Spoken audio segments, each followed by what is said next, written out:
community and local economy, representatives of the local authorities, of the academia. We invite them to participate in the GReco Islands initiative. So, their consent, their dedication, and participation are of vital importance for the success of this initiative. So, in this day, today, we will have the opportunity to present in detail this initiative, the Charter of the GReco Islands, describing the minimum requirements that need to be fulfilled, as well as the roles attributed. We will also present the initiative master plan. What is a master plan? This is the document defining the actions types. We will also present a guide providing us with guidelines as to how the local authorities will make their own local plans of action. We will also look into similar European initiative examples so that we urge local authorities to do the same things, especially Halki, Kithno, and Tilos. Not only the Secretary General, but also the Ministry supports this initiative, the initiative of GReco Islands, and we hope that all 39 islands will actively participate. It will succeed and it will be exemplary. Thank you very much. We hope that it becomes an example for Europe as well.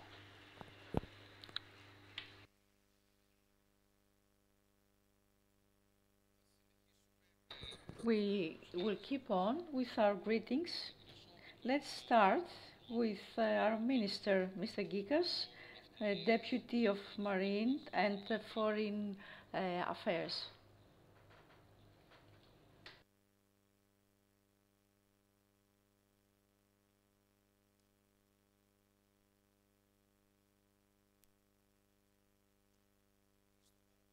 Thank you very much.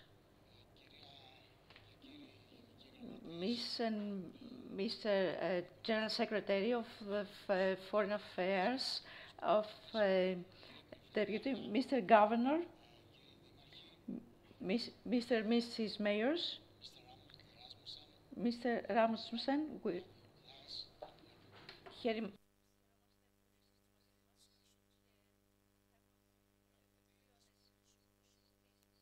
I'm going to agree with everything that our General Secretary, Ms. Pantelopoulou, has also mentioned. This is a great initiative. Let me add some further thoughts. It is our aim, general aim is sustainability, energy transition, protection of the environment, and the management of the resources. According to all this, we are going to change Greek islands. As regards business formation and energy transformation is very important. So on these 39 islands, according to the basic criteria, there are included 4 islands of the region of Corfu and 7 islands in the Ionian thing, such as Ithaki, Kalamos, and Meganisi. There are some politics that can be applied and implemented not only in theory, but also in action. The print of the GReco island, we can see in Halki, which was applied this action, and the habitants had real results and they received no bills as regards their electricity. Halki worked as a pilot program for the whole action, and then it was the Astipile Island, and this initiative, according to our aim, is to be applied to the rest of the islands. The wealth of our knowledge and skills that we gained thanks to the researches and the master plan, as well as the charter and the rest of action plan from Jaspers, are the guarantee to apply them, to implement them, and I hope This procedure is going to start soon. Our islands need in everyday life, but to give them inspiration and some new plans.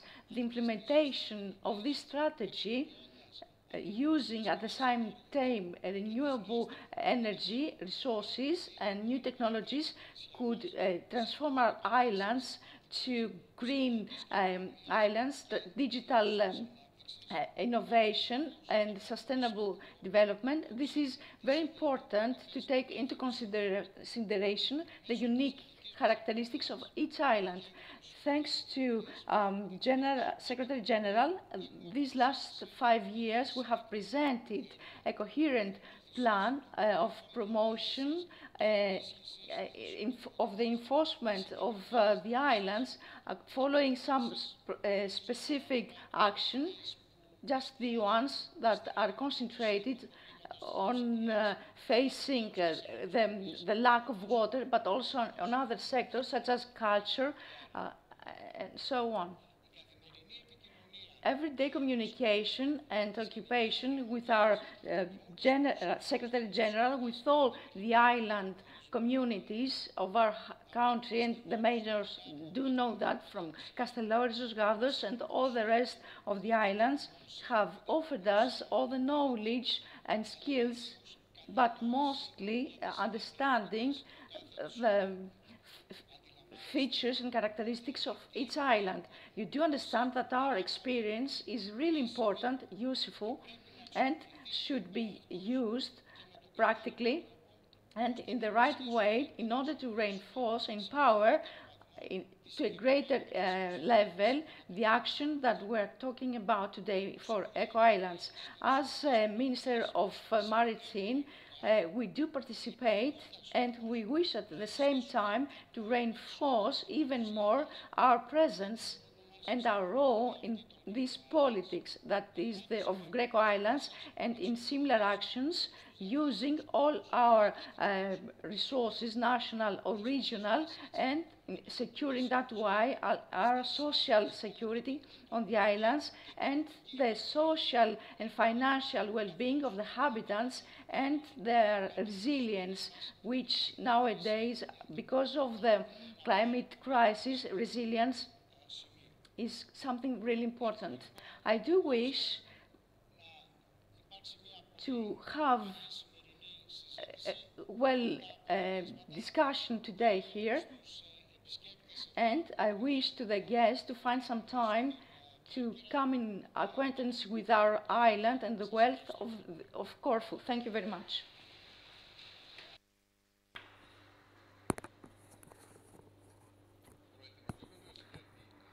Preparing for today's event, organized by the Partnership Agreement, Sustainable Development and Modern Perspective on the Islands of the Future, and looking at the very big bet on the sustainable development of small Greek islands, I was very happy to see that those who want this program to succeed pay attention to partnership with local authorities. This partnership is a cornerstone for the success of this project. So, local authorities. Mr. Yannis Trepeklis, Governor of Ionian Islands.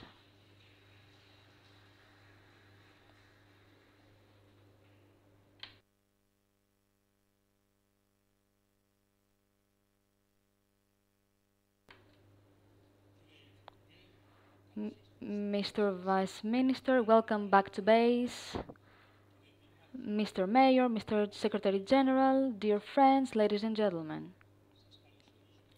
We welcome you to the headquarters of the region, to Corfu, this historical building of Ionian Academy, for the event held in the framework of the initiative GReco Islands, Sustainable Development and Modern Perspective on the Islands of the Future. This decision on realizing this Partnership Agreement 21-27 project concentrates what needs to be faced for the future. Strategic objectives cover fields vital for sustainability and resilience of the islands to succeed their goals, to achieve their goals as insular entities, and of course we get rewarded when our goals are achieved. So this is the way we seek to form a new identity for the islands, having all the competitive advantages and forming a new dynamic, a new competitive dynamic for sustainability. This is what's going to be implemented on North Aegean, South Aegean, Ionian Islands, having as a permanent residents 1,000 to 3,500 residents. This is the range. Financing this initiative comes from operating programs such as this is an 100 million euros budget. Another operating program, development transition, of 55 million. We hope to have more financing. Mr. Minister, you know our islands and their problems, but I think that in a climate of cooperation we are going to achieve our goals. What is more, we need as regions to reinforce this project. We need to contribute to this project, to the strategy with our planning. And many mayors should be here today, because if we do not cooperate among us, nothing will be achieved. Of course, financing is good, but if there is no cooperation, nothing can be done. This is, I say it for myself as well, but on behalf of my colleagues of other regions who will be here in Corfu, who will be visiting Corfu in the future, so we can examine a strategy different compared to the one followed by other regions. There is another strategy followed for tourism, followed by us, compared to the one followed by Halkidiki, for example. In the same time, we need to mention that we are going to reinforce and to complete this programming with our actions. However, we have a vital problem in the Ionian Islands. Both problems existing in both small and big islands prevent us from having financing tools so that we intervene in our internal infrastructure. For example, we have different problems compared to other islands of the Aegean. For example, let's talk about Corfu, since we are here.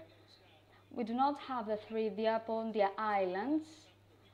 We don't have the water network. You understand that the digital transformation is in the right direction. We support it, but we also need to focus on those infrastructures as well, so that we manage to become green islands as well and adopt an ecological behavior. So we are far from achieving our goals, but we're trying.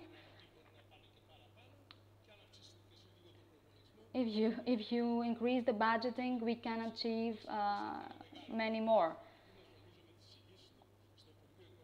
So Mr. Minister is here as well, and I'm very hopeful that they will show understanding. We are a small region. However, on a yearly basis, we are the only region to present a 6 million increase in the tourism sector. Thank you very much.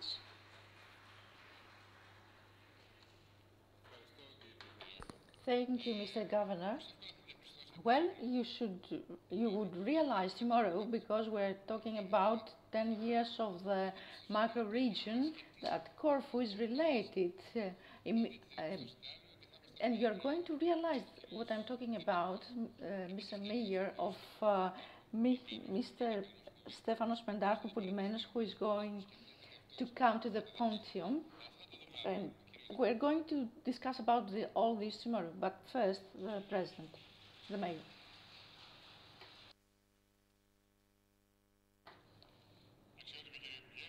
Dear Mr. Minister, Mr. and Mrs.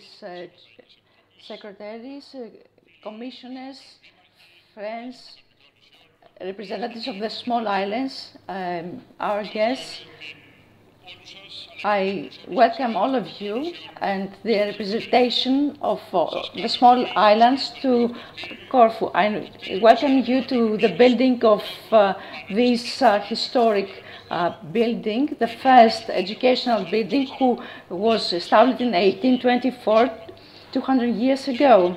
So I welcome the initiative of the General Partnership Agreement for this event for the rest of Greece that is almost forgotten. I do believe that this summit is going to be very important in order to be focused and be concentrated on this paradise.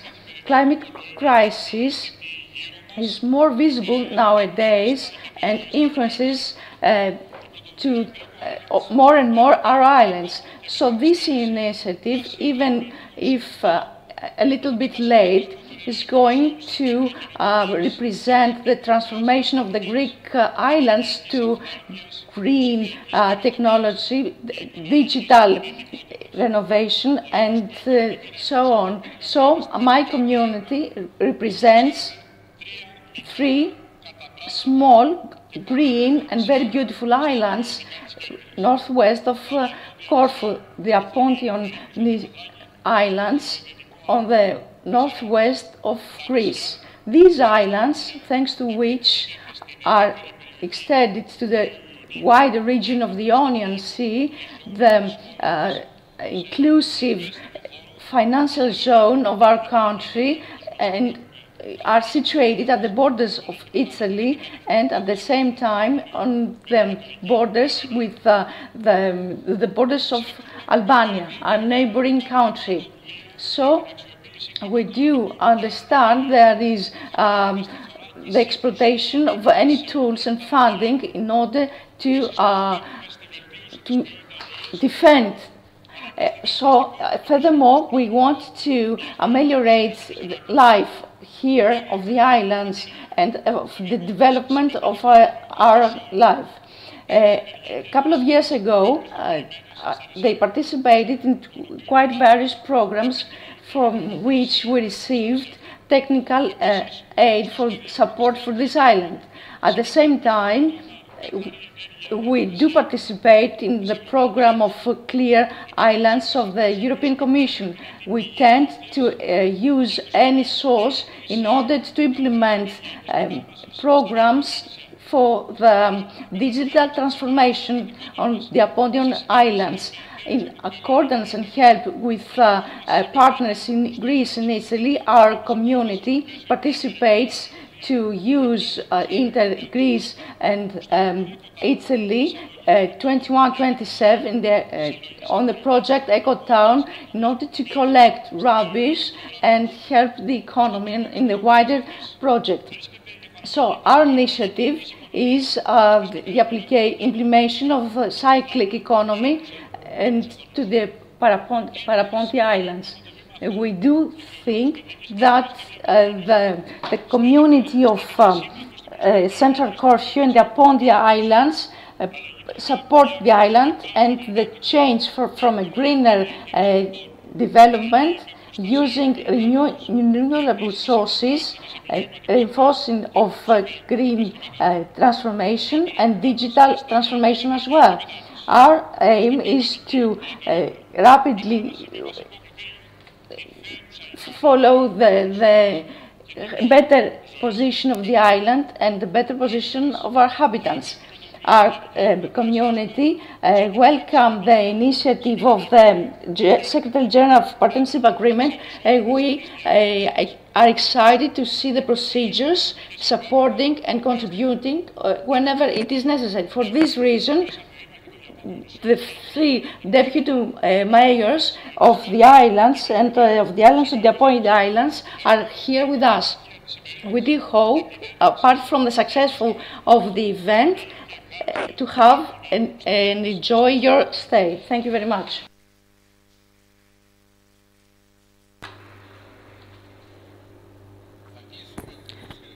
We're going to wrap up with greetings with Mr. Carsten Rasmussen. Mr. Carsten Rasmussen is head of the Greece Cyprus unit, DG Regio of the European Commission. Mr.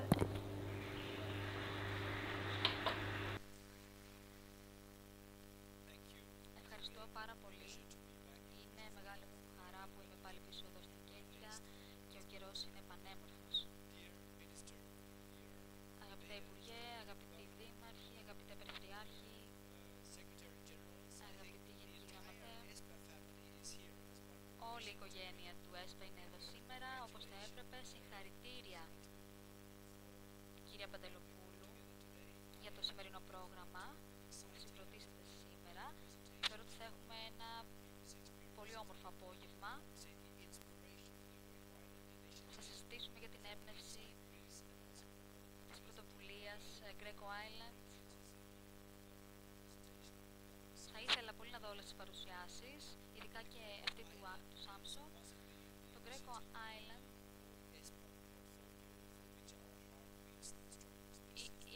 είναι η πιο αγαπημένη μας πρωτοβουλία του ΕΣΠΑ. Θέλουμε πάρα πολύ να πετύχει αυτό το project. Γεννήθηκε μέσα από ένα brainstorming με τις ελληνικές υπηρεσίες του ΕΣΠΑ και τη δική μου υπηρεσία. Το επινοήσαμε έτσι μόνοι μας αυτό.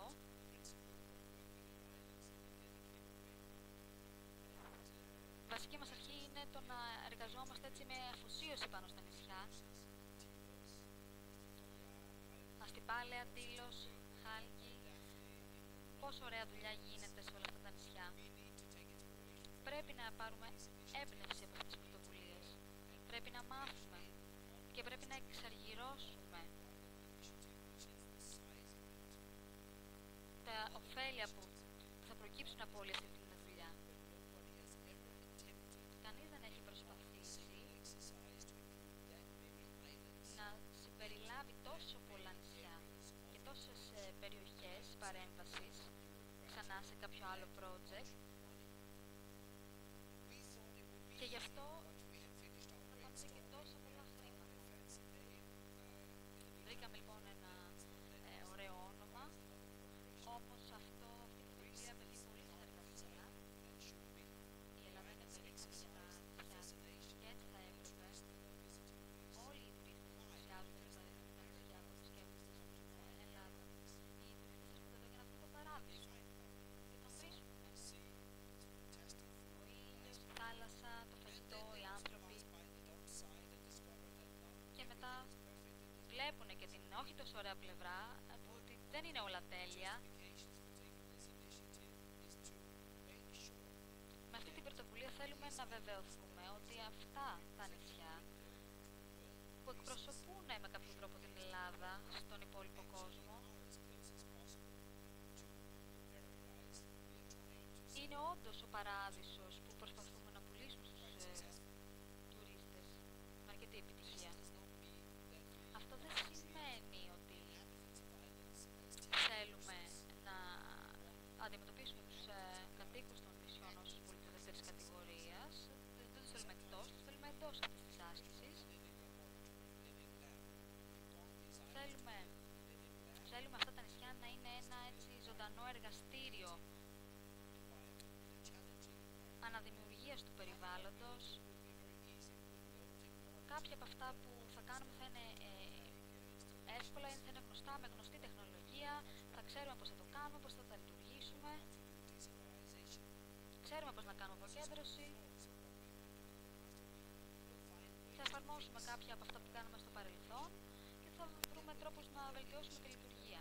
Όμως θα αναλάβουμε και άλλες πρωτοβουλίες που δεν τις ξέρουμε ακόμη, δεν ξέρουμε πώς λειτουργούν. Και θα πρέπει να βρούμε προτάσεις. Κάποιες φορές δεν θα λειτουργούν, όμως θα πρέπει να δοκιμάσουμε τα πράγματα. Ένα νησί είναι ένας μικρός κόσμος. Η Ελλάδα λοιπόν είναι περήφανη για τα νησιά της και θα πρέπει να βάλει σε εφαρμογή μια νησιωτική πολιτική η οποία θα αναγνωρίζει την ιδιαιτερότητα των νησιών. Όλα αυτά τα θετικά στοιχεία, η καλή ζωή, αλλά υπάρχουν και πολλές προκλήσεις που τα συνοδεύουν. Είναι πολύ δύσκολο να βρεις ανθρώπους να αντιμετωπίσουν με επιτυχία αυτές τις προκλήσεις.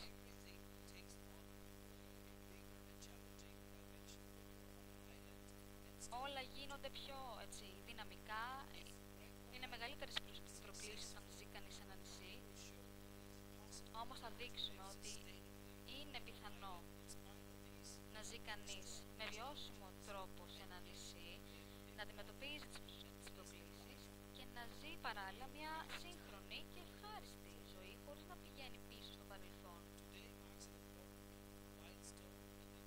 Η σημερινή μέρα είναι σημαντική για την πρωτοβουλία των GReco Islands. Πρέπει να απαντήσουμε λοιπόν στην ερώτηση πώς θα δουλέψουμε και ανυπομονώ για τις παρουσιάσεις και της χάρτας και των πυλώνων που θα αναπτυχθούν,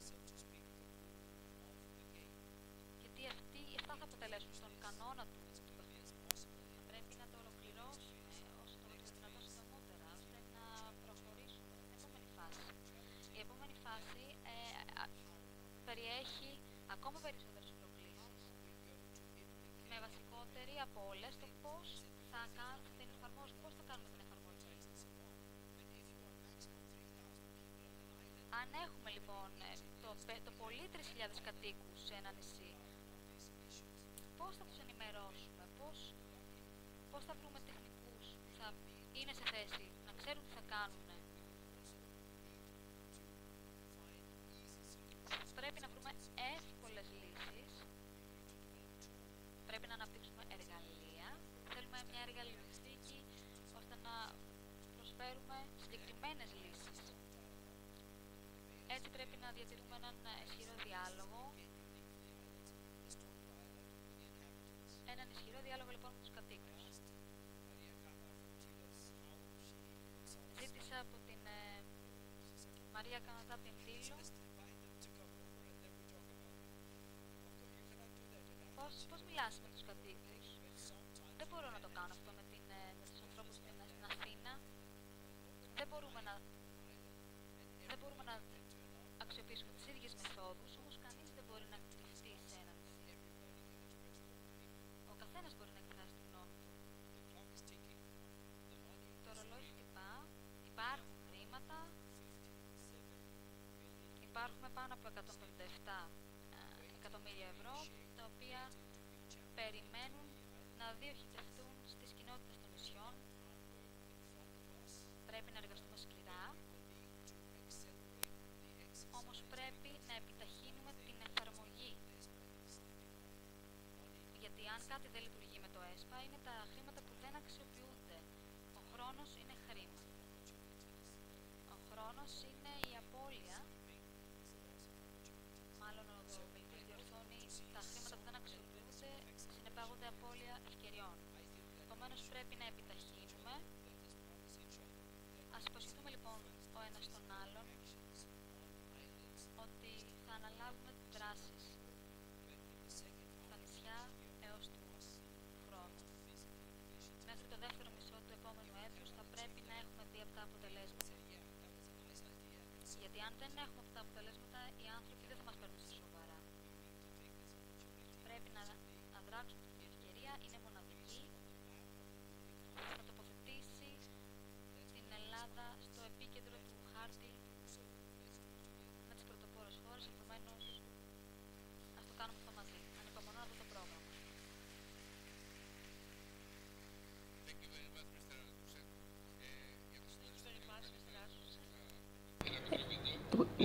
We're going to present a small video in 3 minutes duration, and we keep on.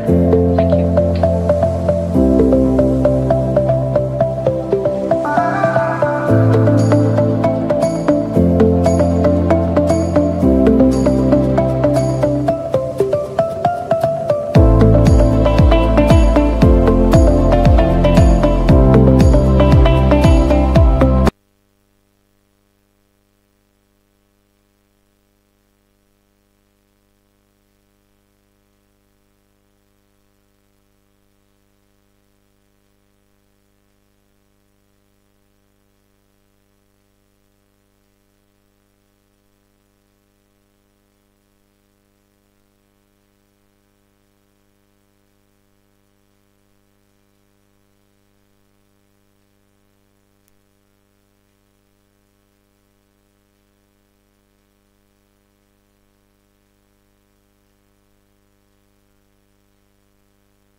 Well, we waste some time, but we'll find it. Let's move on. We will start from the presentation of the initiative of GReco Islands and of ESPA 2021-2027. On the first panel, the coordinator is Mr. Konstantinos Vlachos, who I invite to come here. Mr. Vlachos is on the Special Service for the Coordination of Planning, Evaluation and Implementation of the Ministry of Economy and Finance. On the panel will also participate, along with Mr. Vlachos, Mr. Georgios Georgiadis. He managed the elaboration of GReco Islands Master Plan. Mr. Fedon Vayonas, he is responsible for the elaboration of GReco Islands Charter, and Mr. Francisco Angelini, who is responsible for the elaboration of GReco Islands Guide. Mr. Vlachos could lead the speech presenting our guest.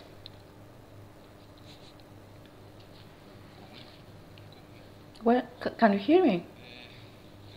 Thank you very much. Can you hear me? Yes, okay. Thank you very much. Good evening.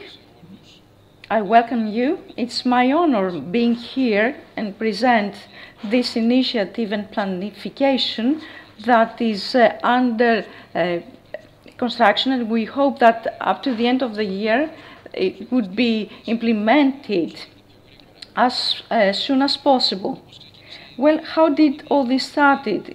Everything has been mentioned. Mr. Rasmussen talked about, but we would like to refer some details as regards this idea. First of all, we would like to say that a new idea of Deloitte has implemented that set the guidelines for the planification.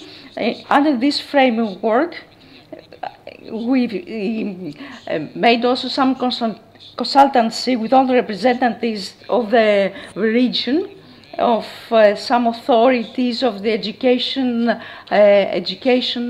committee and the European Commission, and we wanted to take into consideration their opinion.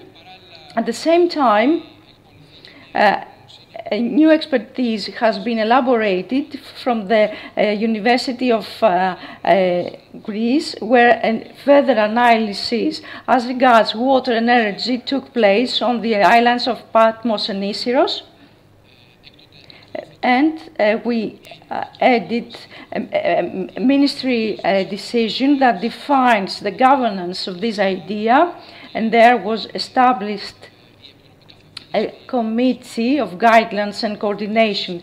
A committee guidance is established by 8 ministers, but the 4 governors, 3 governors of North Aegean, and it had been coordinated by the Secretary General of Partnership Agreement that is going to decide about the guidance and the coordination. The committee is coordinated by the members, by the Committee of Guidance, and its role is the coordination of the management and of the energy of support of this initiative. I would also like to add that there is a secretary that is, along with this decision, from the authorities and the services of the ESPA secretary that supports all these commissions. Up to the point, 3 sessions took place, and 6 more of the Commission of Coordination, and some decisions have taken place about the vision, the intervention, the resources and the funding, the choice of the islands, of the 39 islands that are candidate at these phases, a charter of coordination and implementation, and the GReco Islands. As regards the funding of this initiative, we have already talked about it, but I would like to add that as regards the resources of ESPA, there wouldn't be no other further funding, but all this is going to be examined. And in any case, in order to follow the coordination of the initiative of ESPA, since the early of 2024, it has been implemented the strategy of this initiative that is expected to be completed up to the end of this year through 3 similar and centrally focused initiatives. The one is relative to the elaboration eco plan from 100 to 3,500 inhabitants. The other is relative to charter, which we're going to talk about further. And finally, the guidance, which is going to be the tool useful for the business readiness and the way that this initiative and action is going to take place through local and regional initiatives. As we are going to realize, some innovations are going to take place. There is some planification, roadmaps according to which from the bottom up and up to bottom initiatives that we're going to see if, and we hope to collaborate. Furthermore, there is the coordination of EcoPlan and some aims that are going to be realized and implemented as the Secretary General of Partnership Agreement in order to guarantee the validation of this procedure. So we have to take into consideration that this transition is not easy and immediate, but we need the collaboration of a lot of agencies, the use of new technologies, new infrastructure, and development of human resources. It is travel that have a lot of aims and visions. But I would like to stop talking right now, and I would like to invite the first speaker, Mr. Vaiona, manager and responsible for the strategic planification of Deloitte that is going to realize its charter. Good morning from me as well. Thank you very much. We have a presentation, some slides. Is it possible for me to show them? Yeah, I sent it to the email.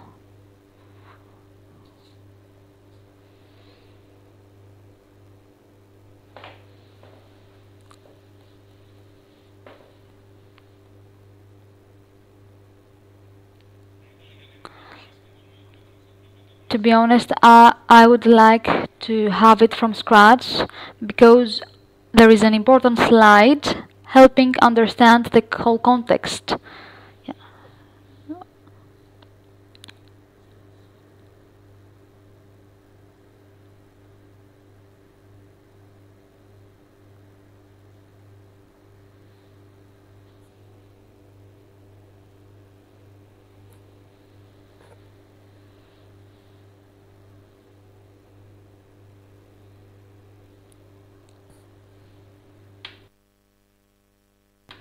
Okay, so we are expecting to see the presentation, so we can see it on the screen. Maybe we could start with Mr. Georgiadis, who is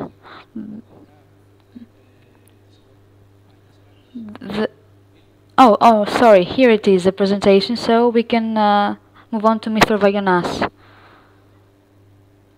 Okay, good. So, hello again, I'm Fedan Vaionas from Deloitte. I'll present our first research's first deliverable for the GReco Island Charter.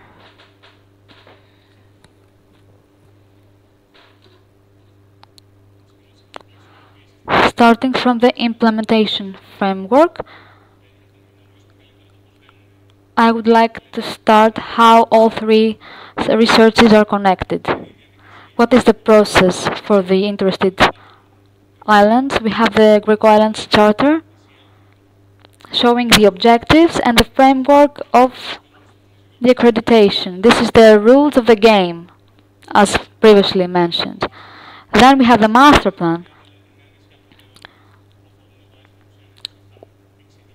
which specifies the goal set for those 39 islands, and based on that, the islands make their local action plans, along with the help of the GReco Islands Guide.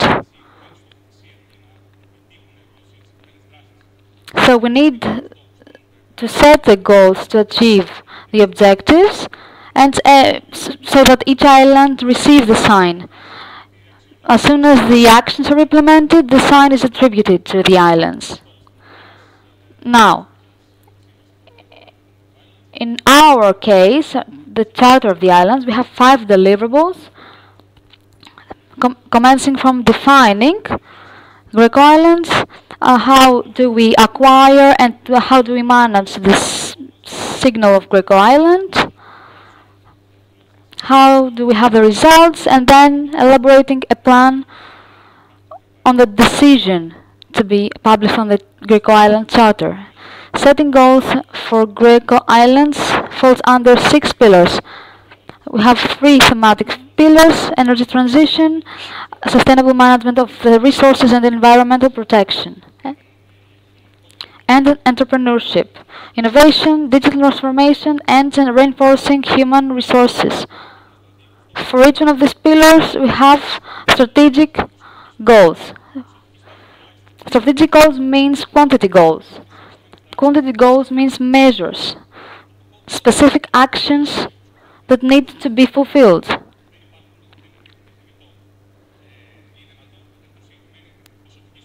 So, both goals and measures are required and alternative. This is the discrimination, the separation.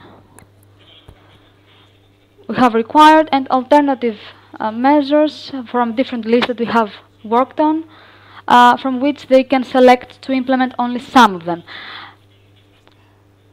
There can also be suggested new goals that can also be added on the list. The required measures need to be implemented. To fulfill the requirements of each pillar,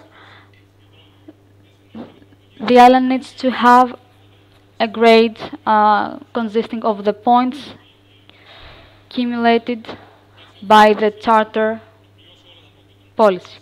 So when an island has fulfilled the requirements and has completed the minimum number of points, it is considered that the island has conquered the pillar.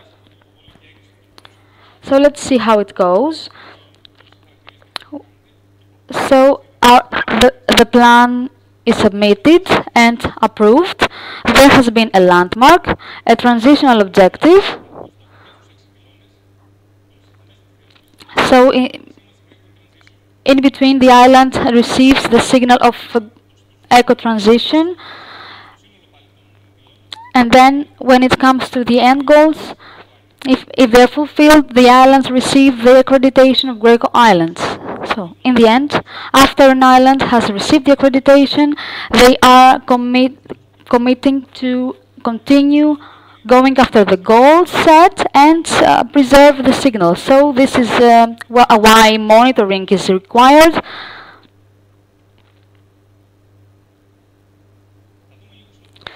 So, let's see the goals. I think we have made a good summary. So, we'll see a good summary on the video. So let's start from energy transition. When we have the power production, power consumption, and power use for transport within the island and from or to the island. When it comes to power production, our goal is to have 75% at least of RES. So for some islands, of course, provided they are interconnected, uh, for non-interconnected islands, this goal it needs to be fulfilled by 50%. So we need to have an energy category of at least a B level. When it comes to transport, we both need to focus on transport within the island, with movement using electric power, electricity. And as far as the transport from and to the island are concerned, we need to focus on sea transport. Let's move to the sustainable resources management. We focus on waste management, urban garbage. We focus on the whole chain from production of the waste up to collection, management and reuse of the waste, both in what water is concerned. We look into the process from finding water resources, handling resources, reuse resources. Environmental protection, this is the natural environment. We foresee the protection and the recreation of resources. We protect the sites from fire or other incidents. We also foresee the restoration or regeneration of other areas. And we also have the three supportive pillars. First, entrepreneurship and innovation. We aim at 50% of tourist businesses receiving this accreditation. Digital transition. There we have measures of infrastructure mainly, and services such as design and implementation of services, while reinforcing human resources capital. We have measures for training and education, re-education, as well as for awareness. After having mentioned the goals, we need to focus on promotion, on the promotion of the GReco Islands initiative. We have 3 steps. Defining the criteria for attributing the signal. Specific processes are mentioned there. We have specific roles that need to be covered in every step, and we also need to define the entities that will play those roles. So we need to define also the requirements of monitoring of the situation, and then we have suggestions for marketing purposes, including signaling products with this accreditation. This is as far as we are concerned. Thank you very much for your time.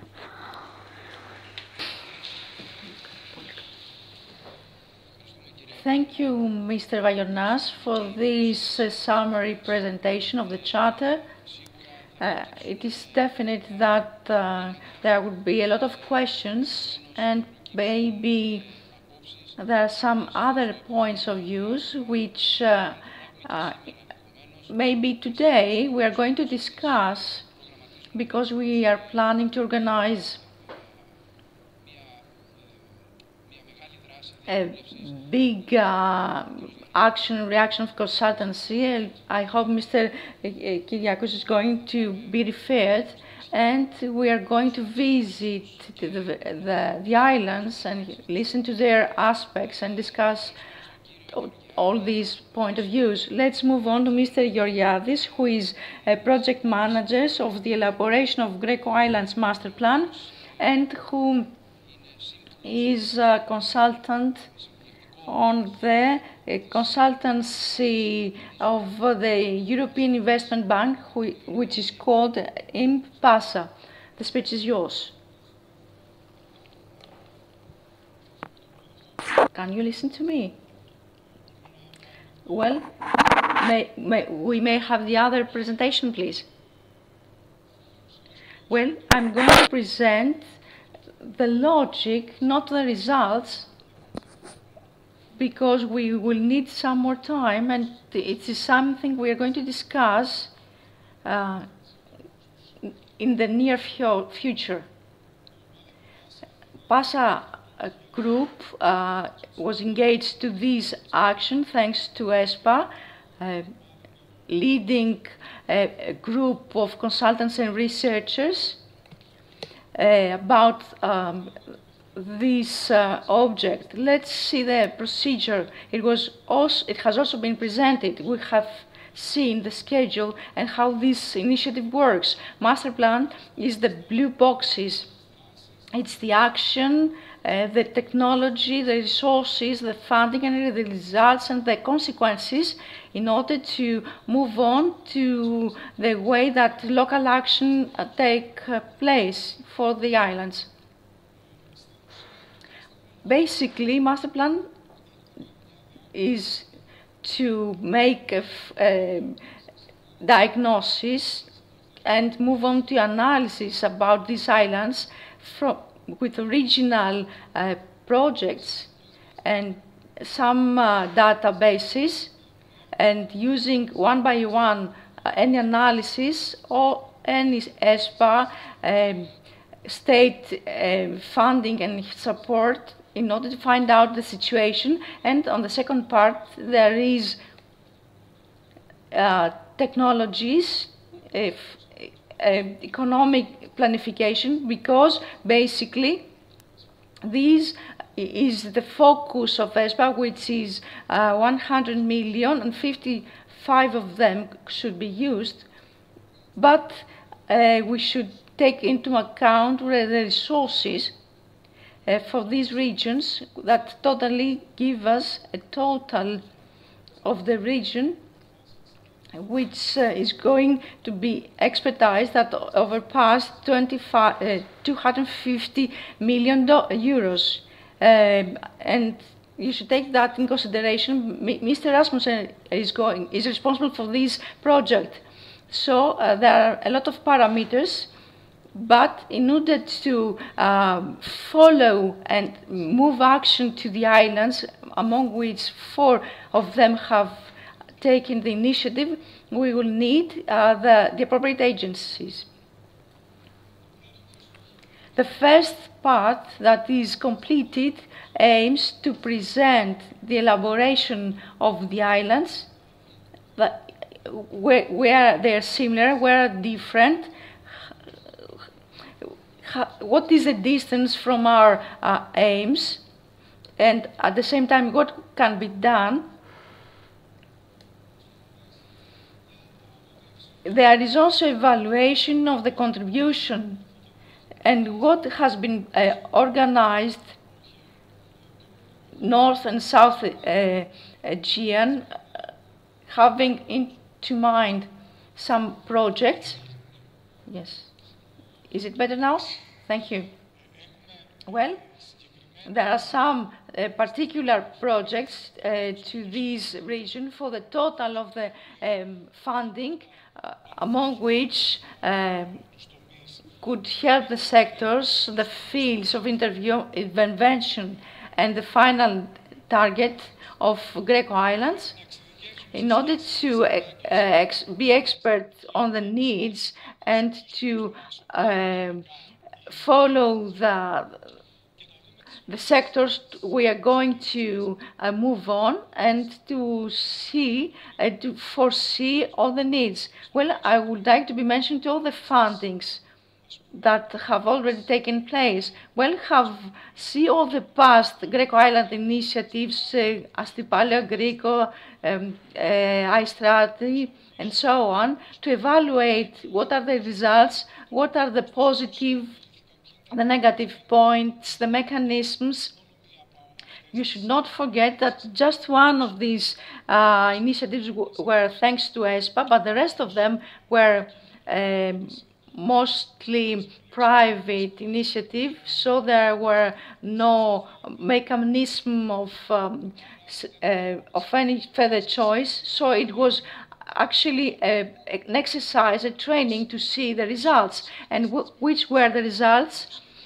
And because even though they were scheduled, they were not, they did not take place.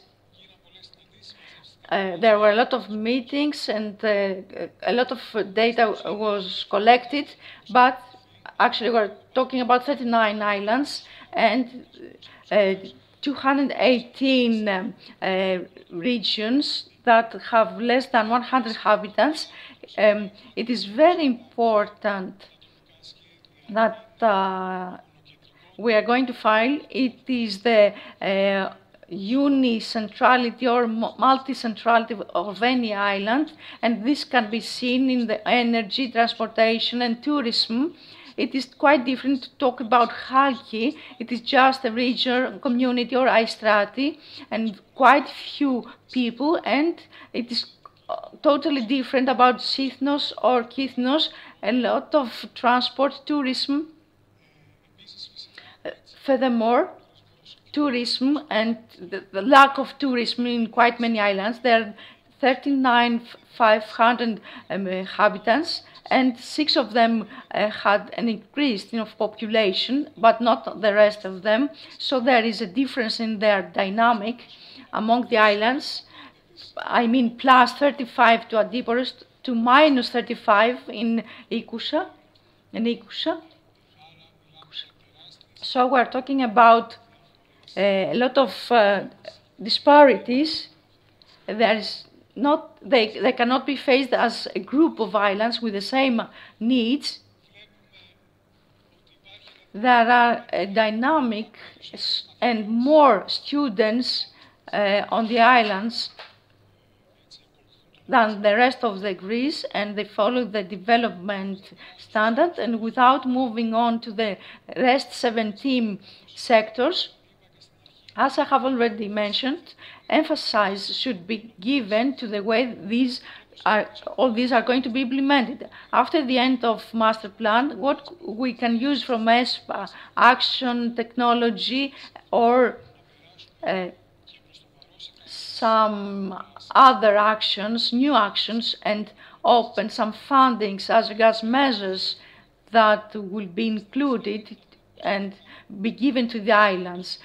We should consider the mechanisms and the agencies that are going to undertake them, who is going to establish the mechanisms and the regional plans, the actions, whether the islands are going to be collaborated and in what way, what things can be done in order to secure a scale economy, even in a primary level.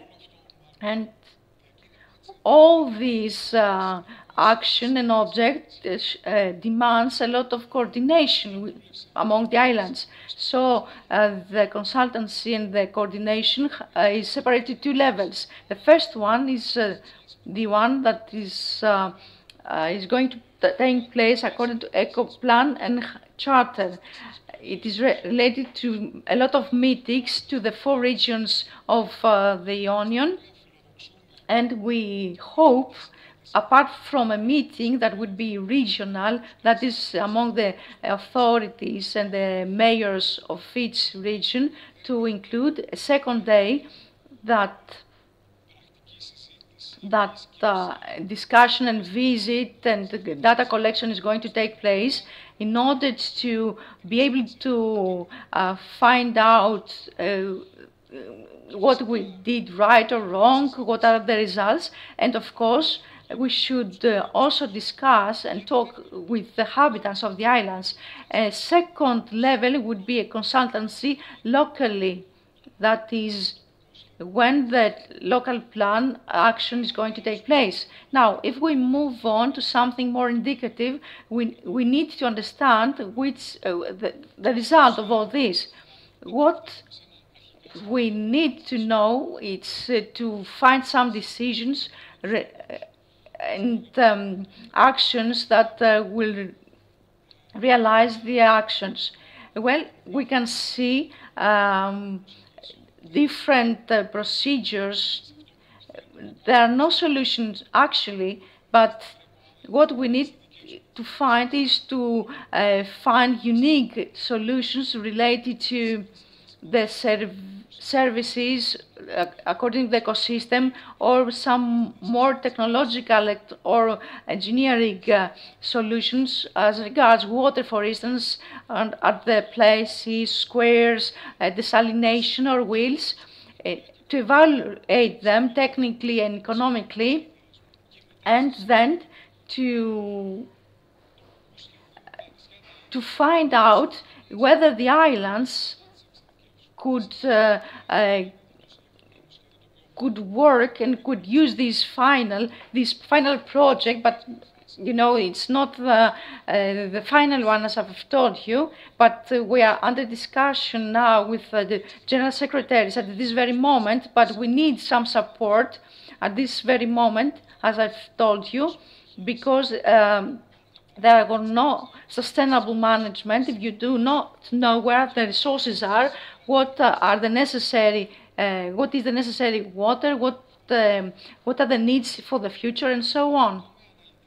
Furthermore, we are going to discuss about all this soon. A master plan is completed as regards the first step, and we as a group, we are going to be very happy if we discuss along with you in details any remarks. Thank you.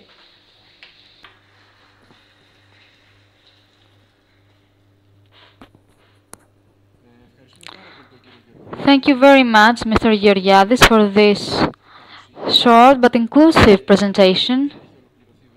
Of course, the master plan is yet to be completed, but as I said earlier, I think that by the end of this year we will have it completed. And of course, it will be available to everyone, open to discussion and suggestions.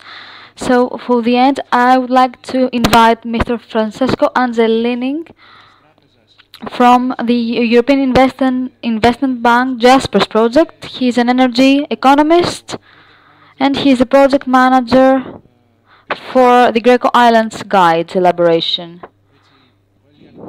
We cannot, we are looking forward to seeing. Κύριε Αντζελίνη, παρακαλώ. Δεν ακούγεται ο ομιλητής. Στην καμπίνα διερμηνίας δεν ακούγεται ο ομιλητής, δεν φτάνει ο ήχος.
στόχος του οδηγού Jaspers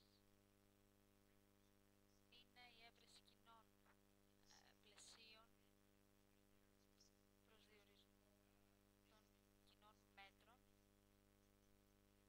Χρειάζεται αυτό ώστε να μπορούμε να κάνουμε τη δουλειά σε έναν πιο απλό, με έναν πιο απλό τρόπο, ώστε να διευκολύνουμε την εφαρμογή.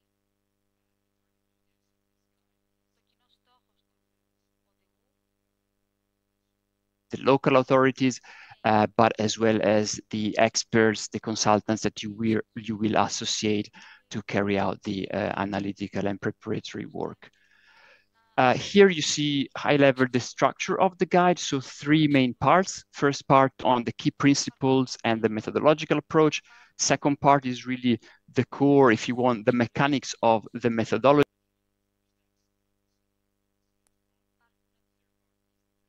of the action plan. So what elements need to be included in the action plan, and how there can be commitment from the local authorities, but also from the citizens and the stakeholders on the implementation and operation. And then we have a part on annexes, so certain topics where we think that a specific additional guidance might be useful. You see citizen and stakeholder engagement is, for example, one of those, but we will also have terms of reference to facilitate your life in the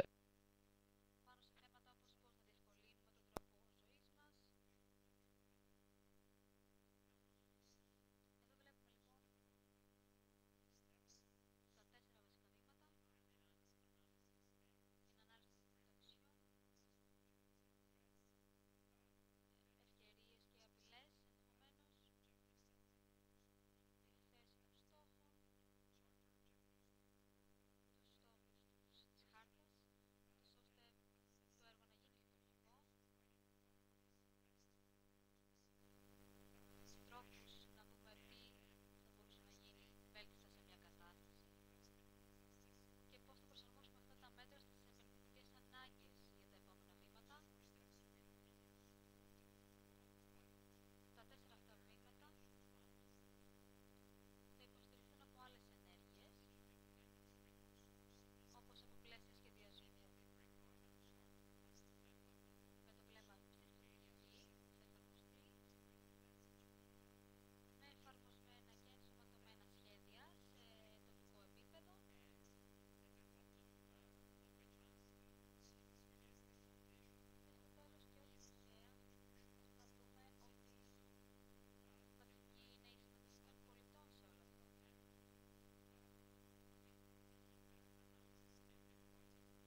Thank you, all experts.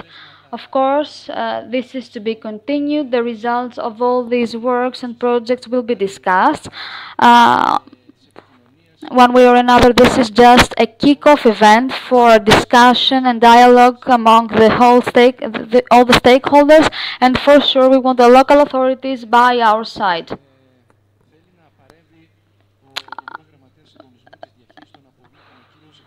Mr. Rafakos wants to intervene, Secretary General for Waste Management. Yeah. Hello, everyone.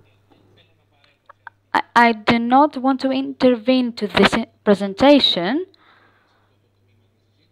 this part of the discussion. Just want to greet everyone here as I cannot be there with you today. I just want to make clear that as a secretary, we are totally focused on our goals that we have set so that the small Greek islands become GReco Islands so that they are enjoyed both the inhabitants and the visitors, and so that our contribution to this project has two stages: waste management, which is discussed to every meeting that we have, and we inform everyone on the progress of the collection of waste, aiming at the example of Tilos becoming real in other islands as well. And this is something that will be discussed in the Parliament in the framework of a law proposition. This is a separate article that has been added. The discussion is that this effort is being reinforced, either one way or another. All the citizens visit the islands in the summer, so this will be a vital contribution of the Greek state and the bigger municipalities of the country to the smaller ones. Second stage is that we participate to make both urban waste management infrastructures. The directive by the Commission changes. So our national goal is that the population is no more than 500, so that all these islands have infrastructures for waste management in their big settlements, and so that the life quality of both visitors and inhabitants is improved. So this is what our thoughts are. So I'm sorry I could not make it today. I hope that I will attend the next events, and congratulations to the Ministry of Finance and to the Secretary General and to Ms. Padelopoulou for all this coordination and progress achieved. Thank you very much and have a nice event.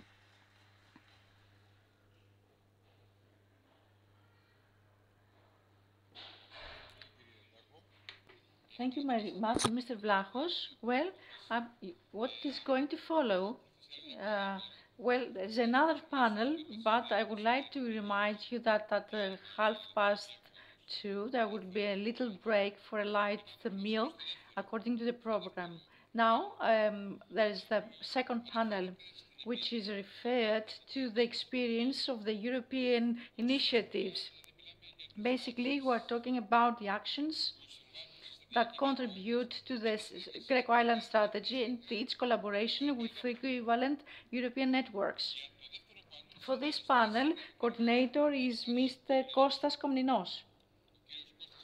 Mr. Kostas Komninos is the General Director of the Daphne Network of Sustainable Greek Islands. Mr. Komninos. Along with him is Mrs. Martina Kanata. Mrs. Martina Kanata, please. Soren Hermansen.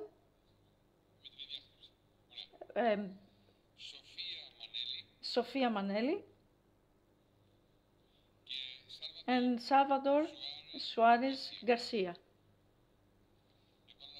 Well, our issue here, I repeat that Mr. Komninos is the coordinator and he has the experience thanks to other European initiatives. Thank you very much.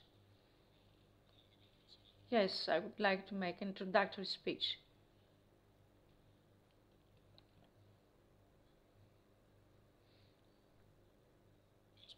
Good evening to everyone. I would like to thank the Secretary General of the Ministry, the secretaries, the mayors, Mr. Governor and Mr. Minister, who have already left, but it's an honor being here. It's my pleasure for having here our colleagues. Well, a short introduction. Daphne has been identified with these initiatives that are created thanks to national initiatives and tries.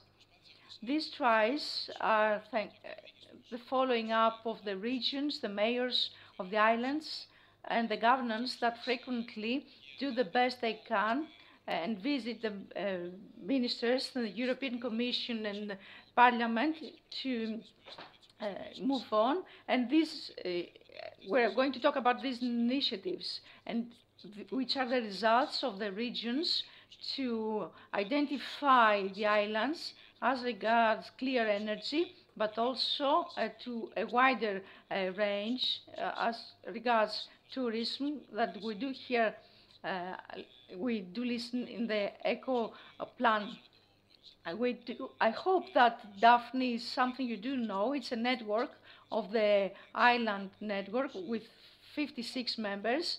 There is a range of objects of renovation, projects and research, and some applied projects, mature projects, but also some synoptic island, which is going to be presented later on, and some technical consultants, the project of Astipalia, that present the initiative of collaboration among the islands and the implementations of a project of renovation. So, thanks to this little summary, I would like to present you our speakers. It is Ms. Martina Kanata, who is representative of Initiative Renewable Energy Consultant, Ms. Sofia Manella, who comes from Compraya, Salvador Suarez Garcia, who comes from Canaria, from the Technological Institute, and Mr. Hermansen, who is going to us through internet connection. We're going to talk about renewable energy and energy transition, and we are going to see some examples through these islands. Martina, I would like to introduce you and to ask you to take.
Thank you very much, Martina. And we will move on, and I will talk about the tasks of the Secretary of Greece. In summary, Daphne has a national coordinator role. It participates this final role of Secretariat. I would like to talk to you in summary the initiatives and the role apart from the support and the political development, but they provide also technical assistance as regards money or human resources. There are some agencies that support the beneficiaries and the people that receive any help or obstacles. Well, this initiative is the outcome of a lot of try after 90s and a lot of collaboration among the islands. This committee paid attention to these initiatives and it decided to create this initiative. The General Commission of Energy decided, well, we cannot see the slides. Here it is, thank you. It decided to support 30 islands in the whole Europe to guide them towards the 100% covering of resources by local resources. There were a lot of applies. 6 islands are in Greece. They are Astypali, Diapondia, Lesbos, Megisti, Tilos, and Psara. Well, in brief, in order to help you understand, the slides are in English, but I'm going to talk to you in Greek. On Astypalia, we support the creation of a community for the resources of the needs of Maltesana and the fueling of the ships and the trying technology and transport of currency between vehicles. There is also a relevant initiative on Lesbos. We're trying to apply a new geothermal project. It's the first one in the Mediterranean Sea. There is a lot of try thanks to the Greek electrical agency.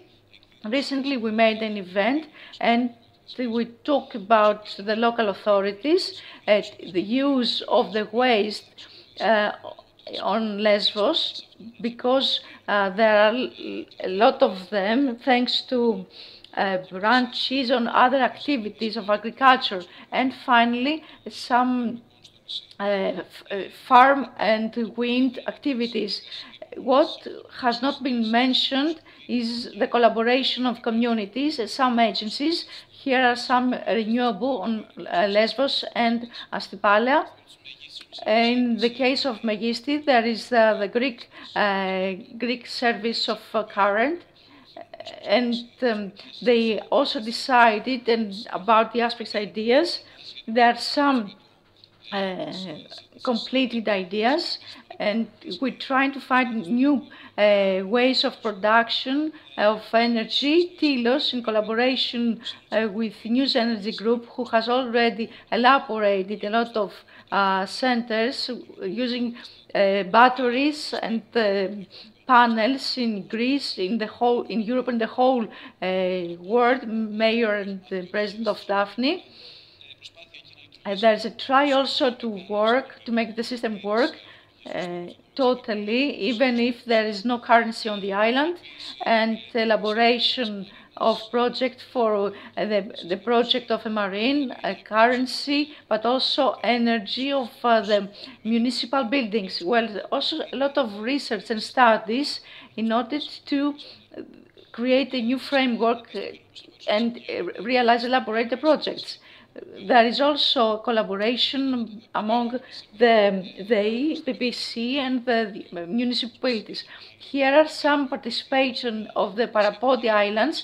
There are some negotiations between PPC, community, and University of Greece, but there are some limitations, and this collaboration is going to be fruitful.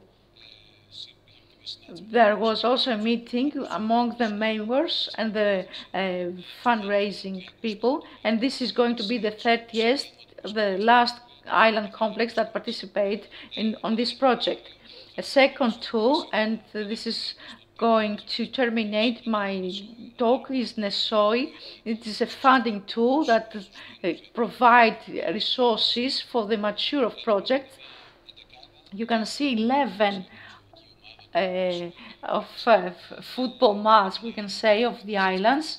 All these projects were elaborated by Daphne. This is a wide range of interventions. Some representative is Jetai, is the project of the Aponte Islands, some studies on Ricus and Othanus, as well as a clever marine and the management of aqua and waste in other islands. Mr.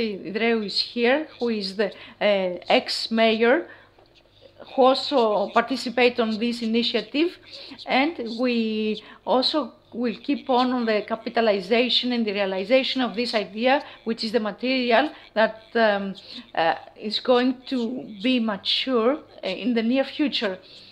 For the system on Mathraki, in using the appropriate infrastructure and in collaboration always with Polytechnio, the University of Athens. There is another project in Antiparo, and the currency, the provision of electricity on ships. There are some realistic projects. Well, it's something that can take place and of low cost. And we demand the energy, and all these projects could take place because of our know-how and our needs, and all this could contribute to a great extent in our country. And finally, there is also a study with Kalduki Kofunisiu to some green networks, to their infrastructure, to the management of waste, of the water, desalination, production of electricity, bicycle lanes, and so on, and also the interconnection with the east waste of Naxos, and also to be in correction with the central Naxos and the rest of the area. And what we aim is the interconnection with Flotia. I'm sorry I used your time, but I would like to show you some of our initiatives and our collaboration, which keeps on. Finally, I would like to tell you, in collaboration with Martinia, as regards the European initiatives, and I would like to give the podium to, well, there was some difficulty. We have not managed to cope with Hermansen. Then we will move on with Sofia Manelli. In a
σήμερα είναι το πιο έτσι άγριο θα λέγαμε νησί του αρχιπέλαγου της Τοσκάνης.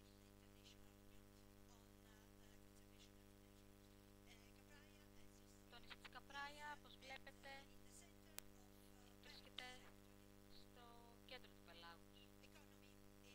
Σε ό,τι αφορά την οικονομία, είμαστε ένα πολύ μικρό νησί. Είναι 20 τετραγωνικά χιλιόμετρα η έκταση.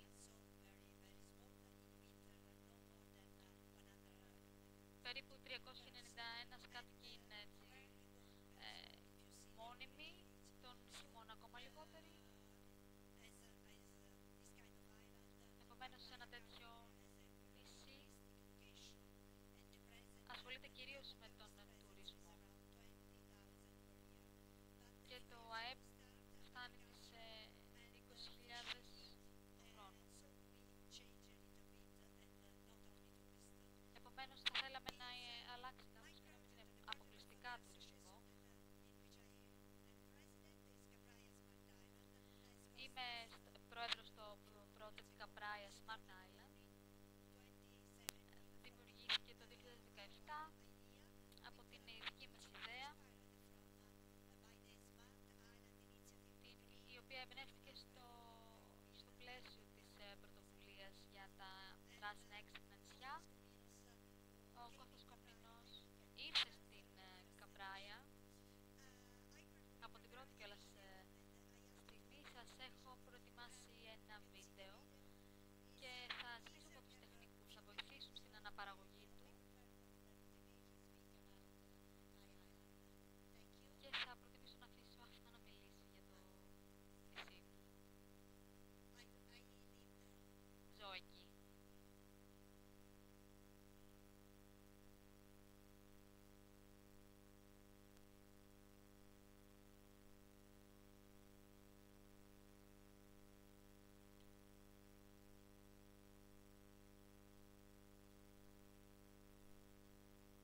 άνθρακα.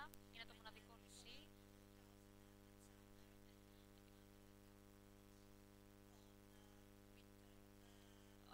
Έτσι επομένως γίνεται ακόμη πιο δύσκολο όταν οι κάτοικοι είναι πολύ λιγότεροι το χειμώνα. Το πρόγραμμα για τις πράσινες νήσους είναι ένα πρόγραμμα για της κυβέρνησης. Αφορά την βιωσιμότητα, την βιώσιμη κινητικότητα. Ο προϋπολογισμός είναι στα 200 εκατομμύρια για την Ιταλία και για τις μη συνδεδεμένες νήσους. Για την επάρκεια σε ό,τι αφορά το νερό χρησιμοποιούμε την μονάδα αφαλάτωσης που διαθέτουμε. Ο Δήμος αποφάσισε να διαθέσει 95 ηλεκτρικά ποδήλατα στους κατοίκους. Έχουμε ξεκινήσει να δημιουργούμε υποδομές για τη συλλογή αποβλήτων.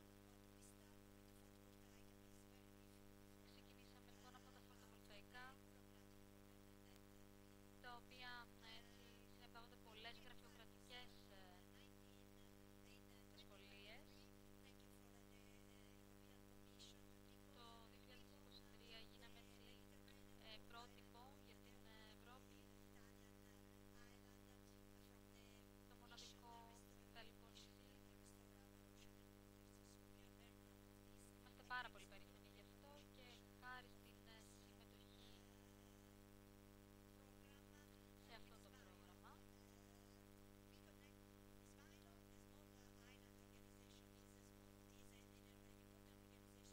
Συνδεόμαστε με τον οργανισμό Smilo, που είναι ένας οργανισμός που αφορά τα μικρά νησιά και συγκεκριμένα εκτίθεται στη Γαλλία. Συνδέεται επίσης με την πρωτοβουλία Erasmus Plus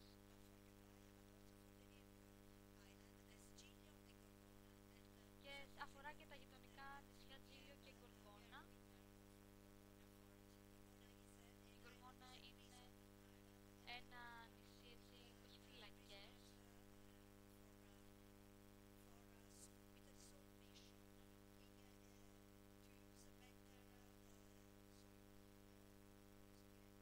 Και αποστέλλονται εκεί άτομα στις φυλακές.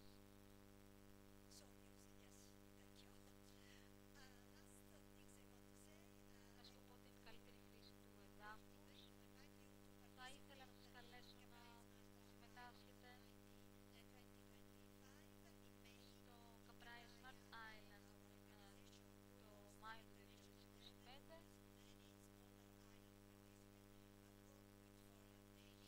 Σίγουρα θα υπάρχουν και μικρότερα νησιά έτσι. Ελπίζουμε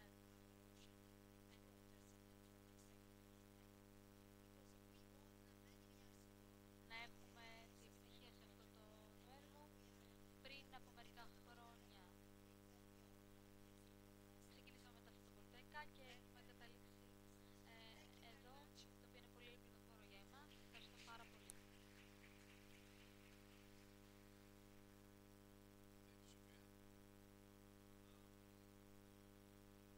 Ευχαριστώ, Σοφία.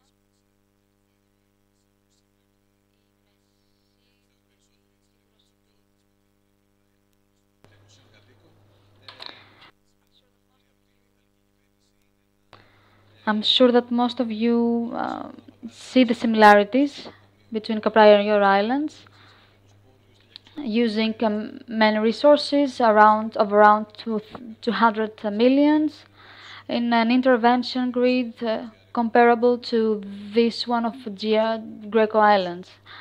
I would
I think that we have a presentation from Samso. Is someone with us from Samso Energy Academy? Καλησπέρα, γεια σας. Εδώ είμαι. Γεια Σόρεν. Μόνο σε ακούμε, συγγνώμη, δεν σε βλέπουμε. Είναι ωραία να ακούμε τη φωνή σου, αλλά ελπίζουμε να σε δούμε κιόλας στην οθόνη. Τέλεια, να είσαι. Καλώς ήρθες. Χαίρομαι που σας βλέπω. Είμαστε στη μέση της εκδήλωσης. Ακούσαμε την Μαρτίνα Κανάτα, τη Σοφία Μανέλη και τον Σάλβαδορ Σουάρες Γκαρσία. Έχουμε εκπροσώπους των Υπουργείων, δημάρχους, των Περιφερειάρχη των Ιωνίσεων. Έχουμε συζητήσει τις ιδιαιτερότητες του project GReco Islands. Έχουμε δει μεμονωμένα κάποιες περιπτώσεις όπως αυτή των Κανάριων νήσων και της Καπράια. Είμαι σίγουρος ότι σε ξέρουν οι περισσότεροι άνθρωποι που συμμετέχουν σε αυτή την εκδήλωση. Επομένως, θα σου δίνω το λόγο. Μπορείς να μοιραστείς μαζί μας την παρουσίασή σου. Δεν ξέρω αν μπορείτε να δείτε την οθόνη μου. Δεν μπορούμε να τη δούμε ακόμη. Να τη. Μπορείς να ξεκινήσεις.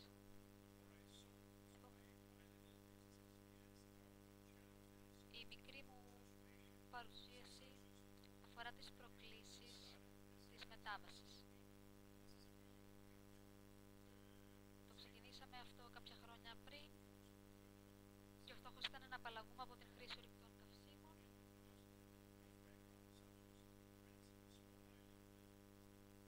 Το Σάμσο είναι ένα πολύ μικρό νησί, 14.000 τετραγωνικά μέτρα. Έχουμε τουριστική βιομηχανία, έχουμε επιχειρήσεις. Εδώ και 10 χρόνια λοιπόν έχουμε εκπληρώσει τους στόχους. Έχουμε αποθηκεύσει αρκετή ενέργεια και έχουμε ανταποκριθεί στις προκλήσεις χρησιμοποιώντας ανανεώσιμες πηγές ενέργειας. Επομένως, εξάγουμε στη συγκεκριμένη φάση ηλεκτρική ενέργεια στην ενδοχώρα. Έχουμε συμμετάσχει ενεργά στην απανθρακοποίηση ό,τι αφορά τη μεταφορά της ενέργειας. Αυτό έκανε λοιπόν το Σάμσο. Επενδύσαμε πολλά χρήματα, αλλά ανταπέδωσαν οι προσπαθειές μας, γιατί οι παραδοσιακές μέθοδοι χρήσης της ενέργειας κοστίζαν ακόμη περισσότερο. Όταν το πετρέλαιο κόστιζε περίπου $130 το βαρέλι. Ήταν πολύ πιο σόφρον από οικονομικής άποψης αυτό που κάναμε. Και σκεφτείτε ότι μέσα σε ένα διάστημα 10 ετών έχουμε ήδη λάβει πολλά από τα χρήματα που επενδύσαμε πίσω.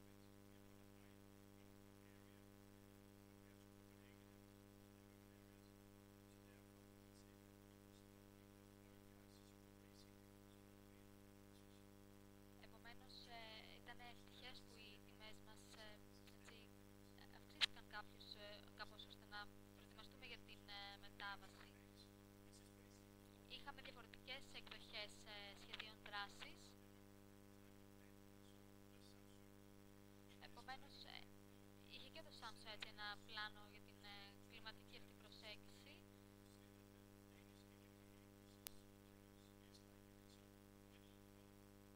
Βλέπουμε στην μεσαία στήλη το 2020 σε σχέση με το 2024 χρησιμοποιούνταν πολύ περισσότερη ηλεκτρική ενέργεια.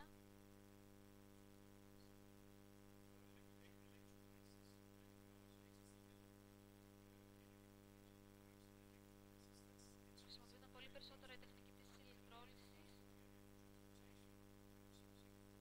όπως και για την μεταφορά.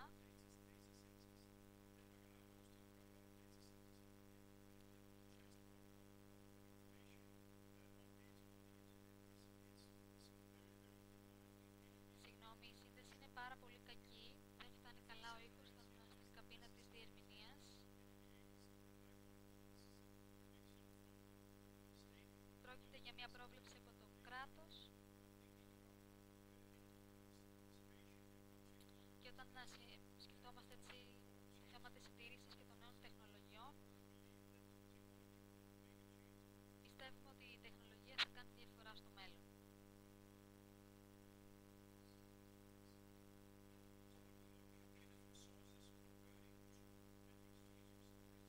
Επομένως, ανταλλάσσουμε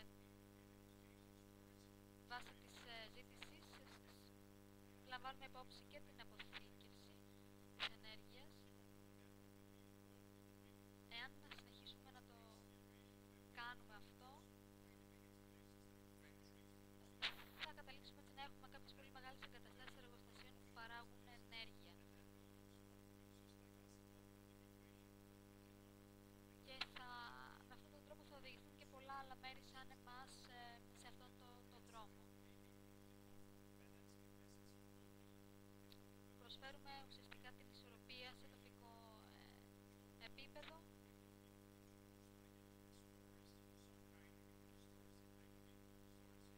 Μπορούμε να έχουμε αποθήκευση υδρογόνου, αμμονίας και να πλοηγηθούμε στην χρήση του συστήματος με έναν πολύ πιο έξυπνο τρόπο σε σχέση με το πώς το κάνουμε σήμερα.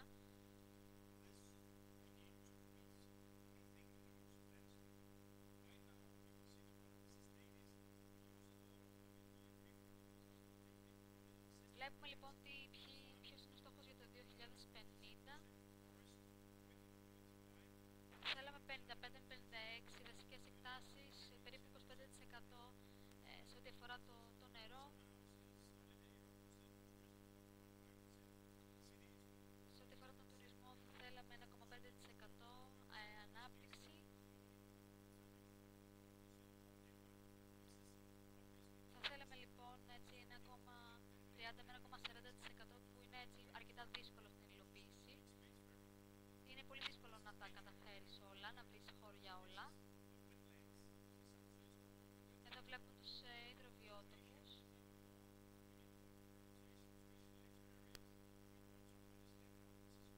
Πρέπει να καταλάβουμε πώς χρησιμοποιούνται όλα αυτά.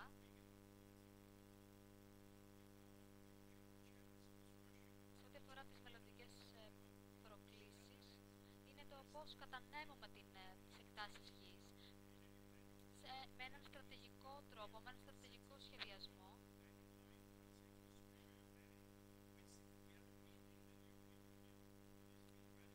Η Ευρωπαϊκή Ένωση φυσικά έχει ενεργό ρόλο σε αυτό. Υπάρχει συμφωνία, υπογράφονται συμφωνίες με την Ευρωπαϊκή Ένωση. Έχουμε υποσχεθεί να το κάνουμε. Το θέμα είναι να είμαστε ευέλικτοι και αποτελεσματικοί και μπορούμε να είμαστε τόσο έτσι, καταναλωτές όσο και συμμετέχοντες σε ένα τέτοιο πρόγραμμα, με την προϋπόθεση φυσικά ότι υπάρχουν οι κατάλληλες προϋποθέσεις για να το κάνει κανείς αυτό, τόσο από την τοπική κοινωνία όσο και από άλλους φορείς.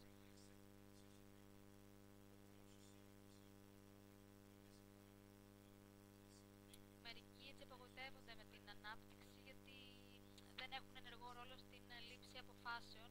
Επομένως και αυτό θα είναι ένα θέμα που θα πρέπει να διαχειριστούμε. Και αυτός είναι ένας πολύ σημαντικός άξονας.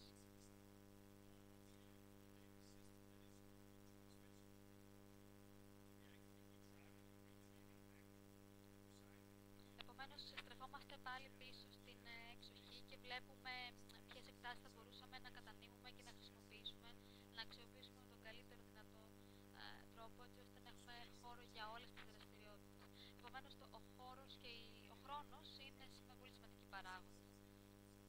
Έχουμε προσπαθήσει να εντάξουμε ενεργά και τους πολίτες σε όλη αυτή τη διαδικασία, προτρέποντάς τους να συμμετάσχουν σε πολλές διαφορετικές δραστηριότητες. Ήταν εκπληκτική η συμμετοχή τους, το πώς ανταποκρίθηκαν και δαπανήθηκαν και πολλά χρήματα για αυτό το σκοπό.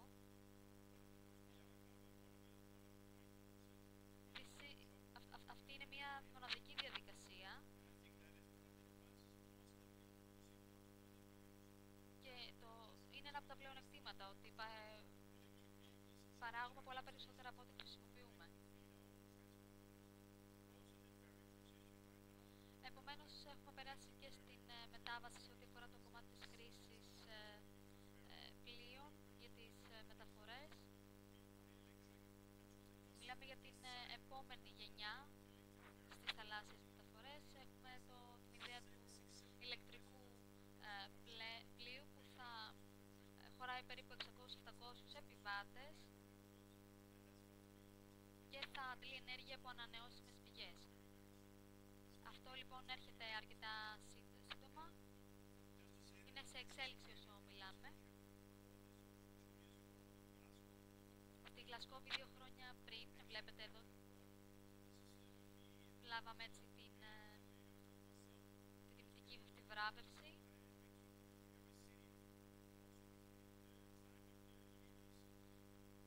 Γίναμε έτσι leaders στο κομμάτι της κλιματικής ουδετερότητας. Είναι σημαντικό να επιβραβεύουμε έτσι τους εαυτούς μας και να λέμε ότι τα καταφέραμε πολλές φορές.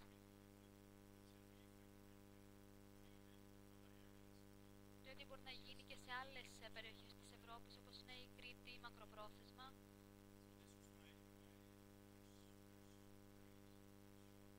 Αυτή ήταν έτσι η εισαγωγή μου, η πολύ σύντομη εισαγωγή μου. Ευχαριστούμε, Σόρα. Το καταλάβατε, είναι εντάξει? Όλα βγάζουν νόημα και φυσικά είναι πολύ σημαντικό να δούμε την ανάγκη για όλα αυτά,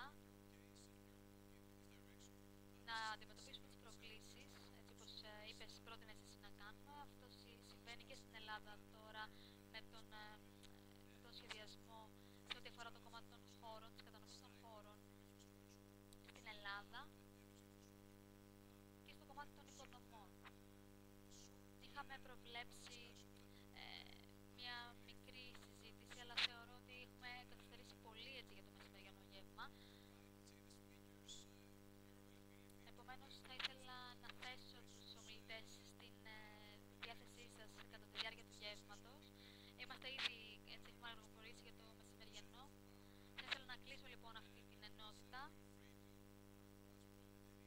Παρακαλώ, εννοείται, αισθανθείτε ελεύθεροι να πιάσετε κάθε ομιλητή και να ρωτήσετε ό,τι χρειάζεστε. Ευχαριστώ πολύ.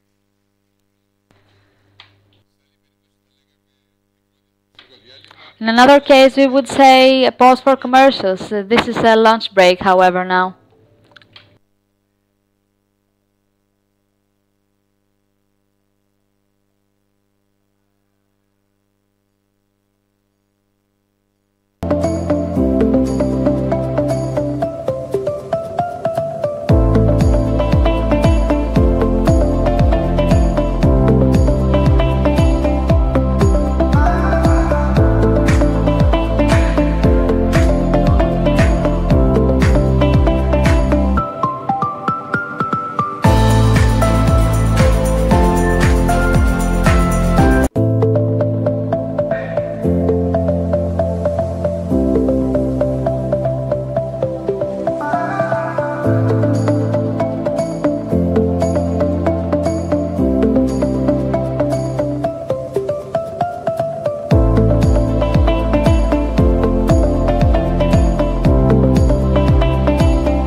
please may come in.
Please may come in.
Mr. Vlachos, can we come in, please?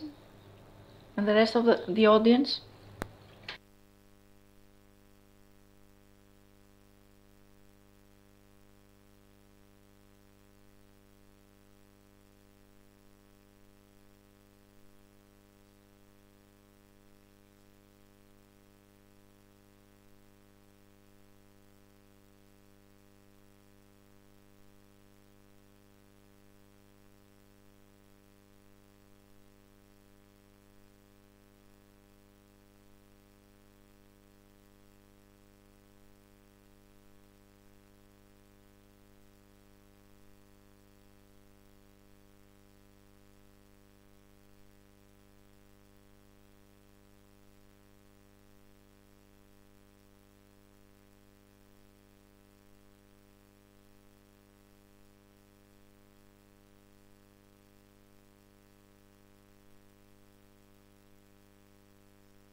Shall we start, please? Yes, you're right. Well, the rest of the people should come. Yes, we should start because we are already late. Yes. Well, the third panel is quite interesting. All of them were interesting, but I do read that it's the experience from similar initiatives. So it's the experience of familiar and similar Greek initiatives. Coordinator is the Secretary General of Aegean and Island Policy, Mr. Manolis Koutoulakis. Thank you very much, Mr. Koutoulakis. Mr. Koutoulakis is going to describe the policies applied from the Minister of Maritime, emphasis on the small islands and the GReco Islands. Along with him, on this discussion will be Ms. Maria Kama, Mayor of Tilos. Ms. Kama. Okay. Ms. Kama, we have talked about this intervention that CAP takes place. Mr. Evangelos Fragakis, who is Mayor of Chalki. Chalki Green Smart Island. And Mr. Stamatis Garderis, Mayor of Kythnos. Kythnos Smart Island. Mayor of Kythnos.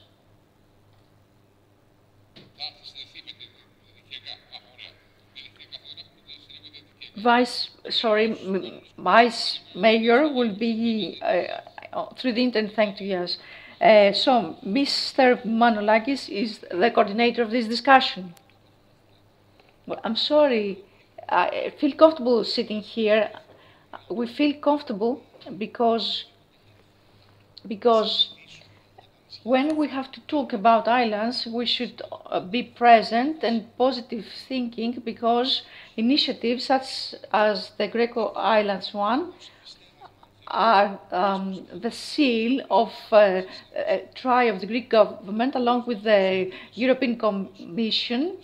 So Mr. Erasmus gave the idea, the concept of this initiative. So after this event in 2024, we are going to talk about a clear program to be established in the following years. So we have high goals that in Greek peninsula and Greek government, if you don't promote them, then they're not going to be implemented. We, the people that are inhabitants of the islands and the rest of the Greeks, we are here by choice. So we have to face them and they have to face us according to this initiative. Therefore, it is very comprehensive, that it is a challenge for all the mayors, and it's something that we think it's common to the rest of the social, even region, sorry.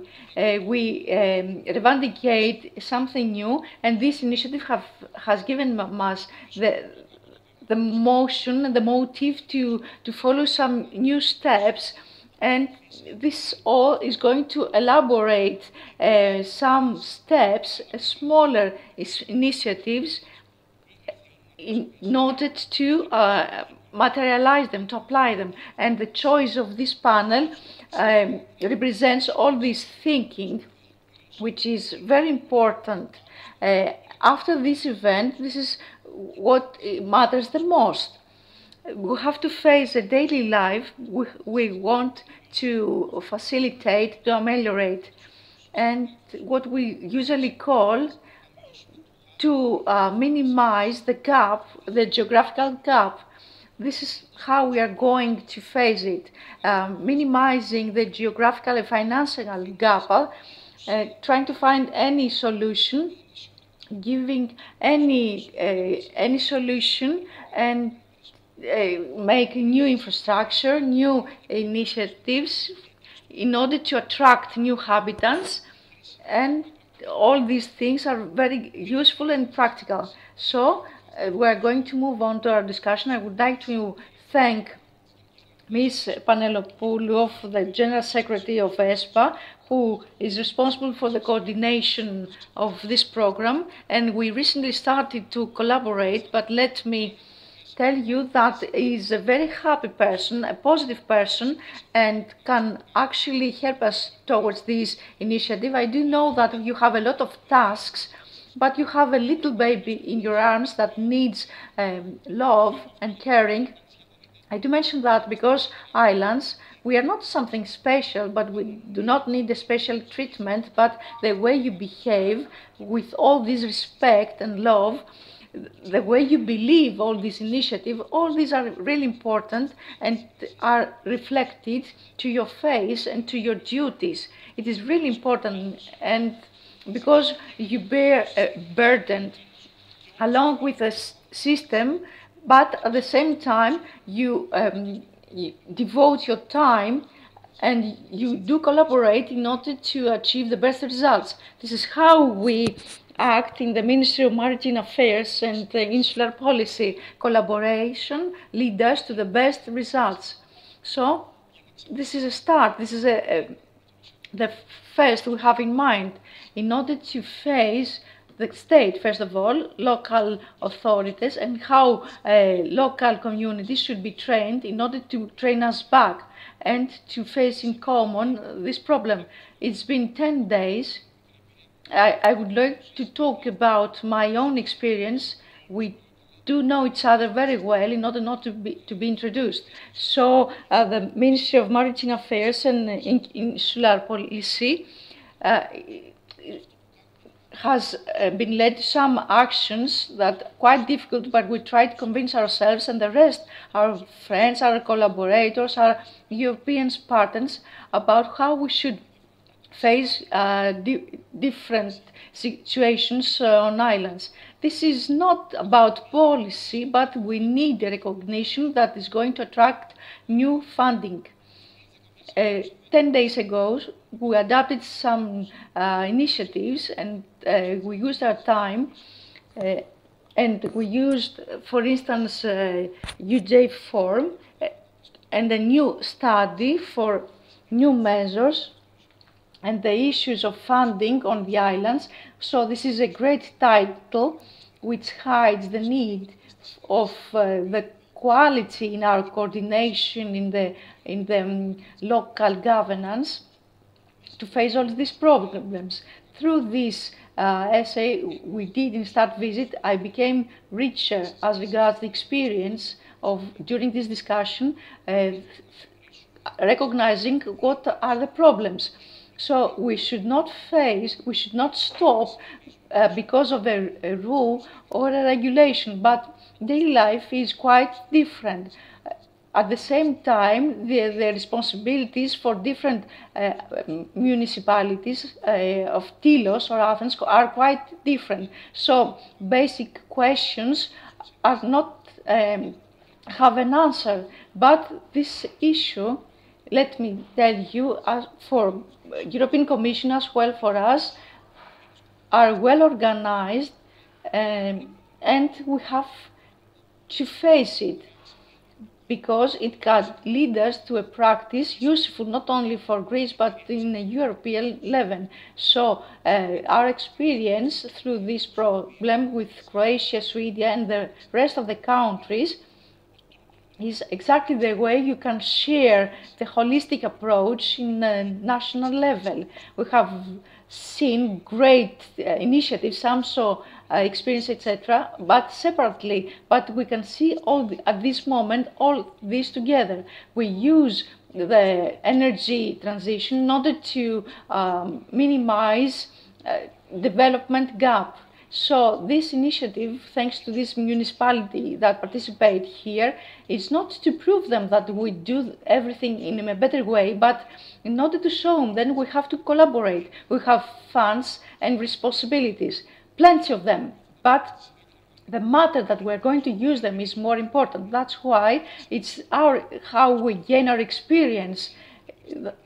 The governor of South Aegean says that we are the emergency. After everything is gone, what are going to do as regards water or electricity?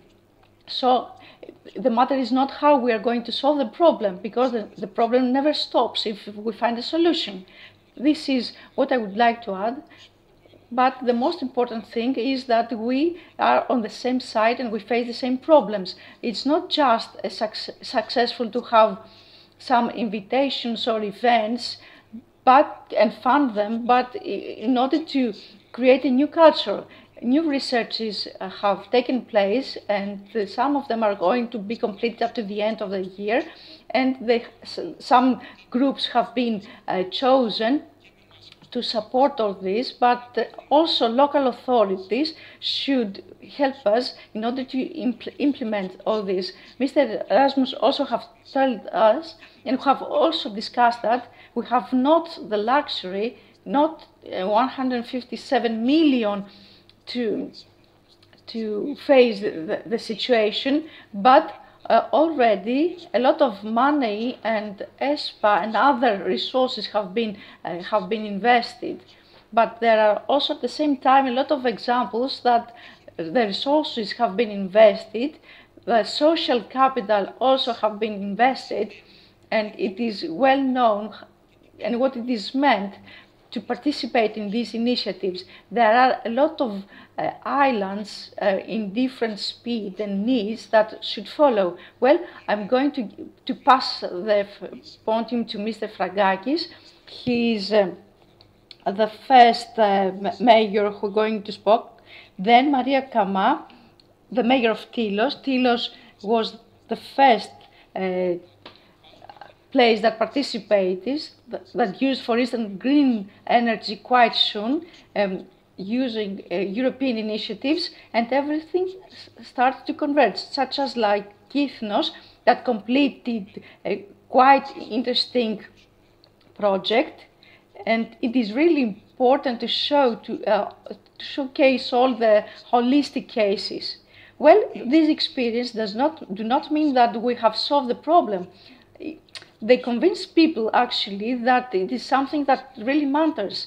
But there are also other issues, as for instance, as the Ministry of Maritime Affairs and Insular Policies, transport and green transportation are really important.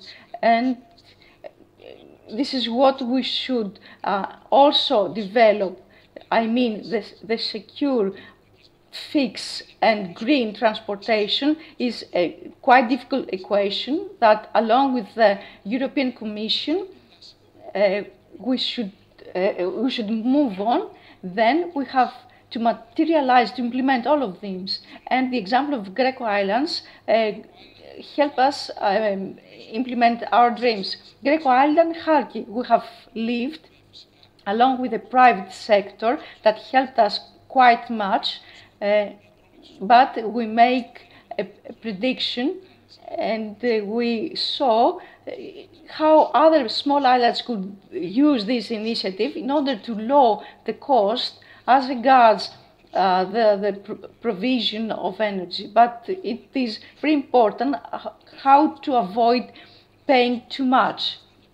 Well, local community should collaborate in order to create an energy community, which is really important in a democracy, the collaboration locally before we talk in national level. So Gelos here should mention us, and his contribution is really important. If he had not participated and he had not collaborated, so many things would not have been achieved. So, in summary, we would like to talk about your own experience in order to be able to use the experience of the rest of the people. What didn't succeed above from the positive points? What was the disadvantages of the whole experience? Good afternoon from me as well. To begin with, let me explain that what insularity means. I started from Halki. This is a very small island in the Dodecanides, near Rhodes. I took the plane from Athens to Corfu. I took a taxi and came here in your room. The first thing I want to say is this. Secondly, I want to thank Ms. Pantelopoulou and everyone for inviting me here.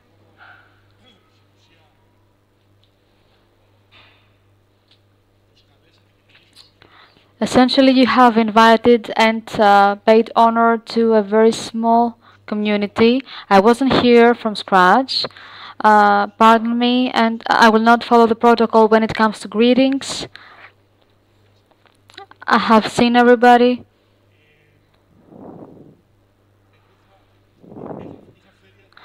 I had brought material for me to use and explain what Mr. Koutoulakis has already done. I was a bit jealous, however, after seeing the videos played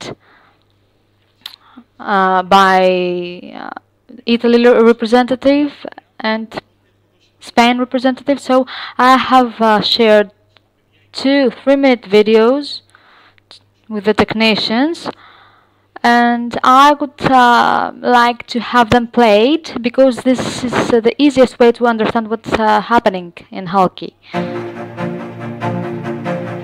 No, the other video firstly if you want. Halki, ένα από τα πιο μικρά νησιά των Δωδεκανήσων, κάνει ένα τολμηρό βήμα προς τη νέα εποχή. Γίνεται το... Υπό την αιγίδα του Υπουργείου Περιβάλλοντος και Ενέργειας και την υποστήριξη της Γαλλικής Πρεσβείας στην Ελλάδα και της Περιφέρειας Νοτίου Αιγαίου, ξεκινά στο Δήμο Χάλκης η πρωτοβουλία GReco Islands, που αποτελεί ένα ολιστικό σχέδιο για την πράσινη μετάβαση των νησιών της Ελλάδας. Το φωτοβολταϊκό πάρκο ισχύως 1 ΜΒ εγκαταστάθηκε με την ευγενική χορηγία των GReco Energy, Omexom, Vinci Energies και της ΔΕΗ, κάνοντας την πράσινη ενεργειακή μετάβαση και την πλήρη απανθρακοποίηση του νησιού πραγματικότητα. Ιδρύεται μια πρότυπη ενεργειακή κοινότητα στην οποία μπορούν να συμμετέχουν όλοι οι κάτοικοι και επιχειρήσεις του νησιού. Μέσω του εικονικού ενεργειακού συμψηφισμού, της παραγωγής ηλεκτρικής ενέργειας του φωτοβολταϊκού σταθμού, με τις καταναλώσεις της ενεργειακής κοινότητας, σχεδόν μηδενίζονται οι χρεώσεις προμήθειας ρεύματος. Το φωτοβολταϊκό πάρκο επιτέλους μπήκε στη ζωή μας και στην καθημερινότητά μας. Μείωση του ρεύματος και στο νοικοκυριό μας και στο νησί μας. 4 ηλεκτρικά οχήματα παραδόθηκαν από τον όμιλο Συγγελίδη Citroën στην αστυνομία, στο λιμενικό και στο Δήμο Χάλκης, προωθώντας την ηλεκτροκίνηση μηδενικών ρήπων, η οποία γίνεται προσιτή σε όλους. Από την ALD Automotive, με τη χρήση leasing, παραδόθηκαν 2 ακόμη αυτοκίνητα, τα οποία στη συνέχεια θα δωριστούν από τον όμιλο Συγγελίδη Citroën. Η ΔΕΗ Blue, με την τοποθέτηση 4 δημοσίως προσβάσιμων σημείων φόρτισης, καλωσορίζει όλους τους κατοίκους της Χάλκης στον υπέροχο κόσμο της ηλεκτροκίνησης. Με την ψηφιακή εμπειρία ΔΕΗ Blue, η φόρτιση γίνεται μια εύκολη και απλή διαδικασία.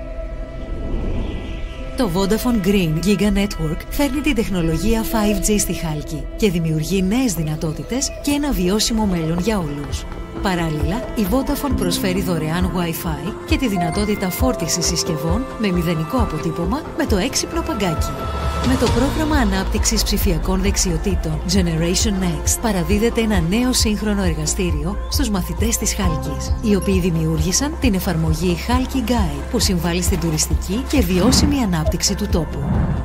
Με το πρόγραμμα τηλεϊατρικής του Ιδρύματος Vodafone, οι κάτοικοι της Χάλκης έχουν δωρεάν πρόσβαση σε βασικές εξετάσεις προληπτικής ιατρικής. Εύχομαι να αλλάξουν τα δεδομένα και όποιες δυσκολίες έχω αντιμετωπίσει σαν αγροτική ιατρός να σταματήσουν να υπάρχουν. Ένα ηλιακό ηλεκτροκίνητο σκάφος ελληνικής παραδοσιακής αρχιτεκτονικής προσφέρεται από την εταιρεία Παπαστράτος. Έξυπνα συστήματα δημοσίου και αρχιτεκτονικού φωτισμού δίνουν νέα πνοή στο λιμάνι, τα σοκάκια και σε ολόκληρο το νησί προσφορά της Omexom Vinci Energies και της GReco Energy, αναδεικνύοντας το τουριστικό προϊόν του τόπου.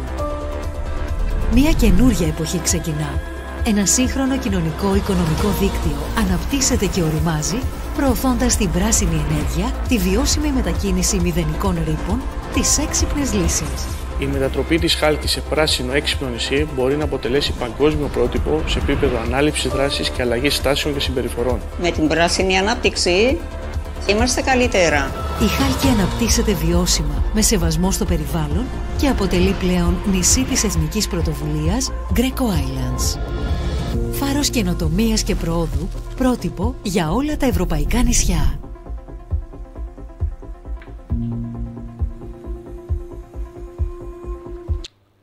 Great, so you're also going to watch another 3-minute video produced by the PPC, which was the entity that supported financially the first GReco Island.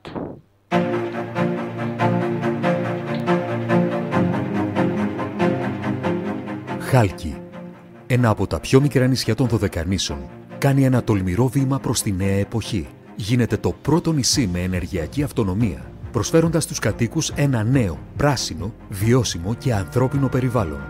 Η ΔΕΗ ήταν εκεί να το κάνει πραγματικότητα.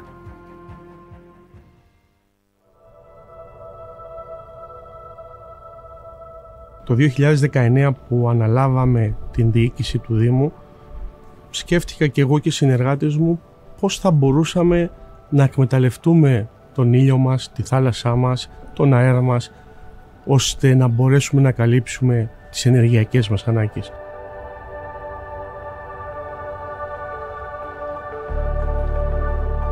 Η ενεργειακή κοινότητα Χάλκη συστήθηκε τον Μάιο του 2021. Αποτελεί ουσιαστικά το επιστέγασμα της πρωτοβουλίας GReco Islands της ελληνικής κυβέρνησης, που στόχο έχει την ενεργειακή μετάβαση στο συνόλου των νησιών της Ελλάδας. Ως πρώτο πιλωτικό νησί των GReco Islands κατασκευάστηκε ένα φωτοβολταϊκό πάρκο ισχύς 1 ΜΒ και πάρα πολλές δομές ηλεκτροκίνησης. Η ΔΕΗ ανέλαβε σχεδόν εξ ολοκλήρου το κόστος κατασκευής του πάρκου, παρέχοντας τα υλικά, τα φωτοβολταϊκά πάνελ της βάσης στήριξης, τη μεταφορά του στο νησί, το κόστος εργασίας για την κατασκευή του πάρκου, καθώς και ένα μεγάλο τμήμα του κόστους αδειοδότησης του έργου.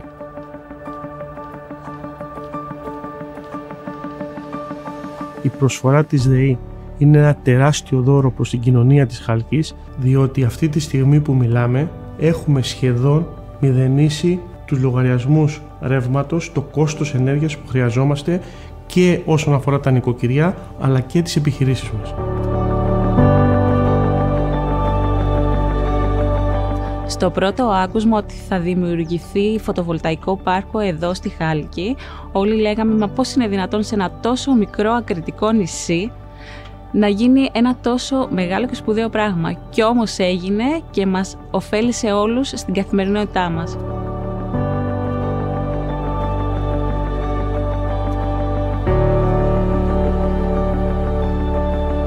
Οι φορτιστές της ΔΕΗ Blue ήταν ένα κίνητρο για να μπούμε στη διαδικασία να πάρουμε ένα ηλεκτρικό αυτοκίνητο. Τώρα με το ηλεκτρικό ταξί, ούτε πετρέλαια, ούτε πήγαινε έλα.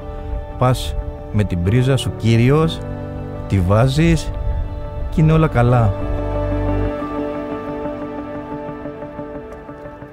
Αρχικά η Χάλκη έχει το ένα και μοναδικό διαφορετικό στοιχείο σε σχέση με όλα τα υπόλοιπα νησιά, ότι έχει ενεργειακή αυτονομία.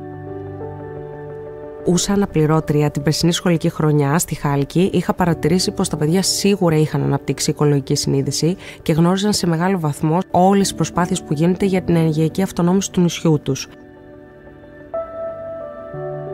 Είναι πολύ σημαντικό να μεγαλώνουν τα παιδιά σε ένα περιβάλλον καθαρό, βιώσιμο και πάνω απ' όλα με μέλλον.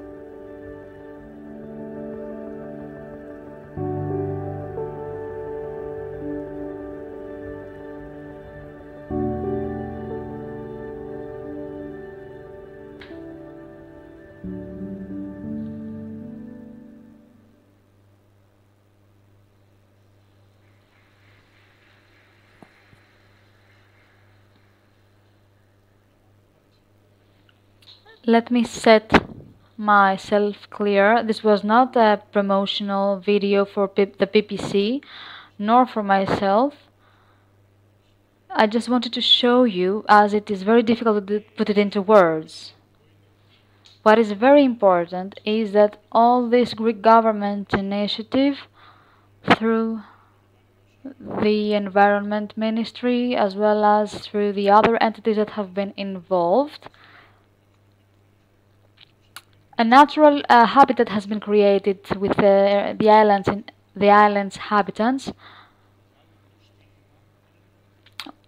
The big bet is keeping the youth on the islands. So this is a European issue, not only an issue to be tackled here in Greece. So all this that has happened and all this that will happen in the following projects to come, this is the very big bet to upgrade the quality of life of the people who select to live on those small areas, small lands. The life there is difficult. I don't know how many of you live on islands. Winters are very difficult. It requires a constant internal battle. So this is what I believe that all those actions are useful for. We have moved forward to the next step that Mr. Koutoulakis mentioned earlier. Ms. Pantelopoulou, we are ready. We are expecting the invitations to move on with the remaining actions. We have, I have signed the mayor's contract. I have completed the actions required, the sustainable strategic mobility planning that has also been completed. To wrap up, I want to stress that this is a very big opportunity, as the level now that local government has is very high. Take as an example Maria, Stamatis. The level is exceptional, so it's our opportunity to complete the projects that we initiate. This is the very right moment to move on to the next step and see those projects flourish within the next 15 years. Thank you very much. I'm here for whatever you need. Thank you very much. Mr. Minister, apologies, I have just seen you. We have political and natural allies.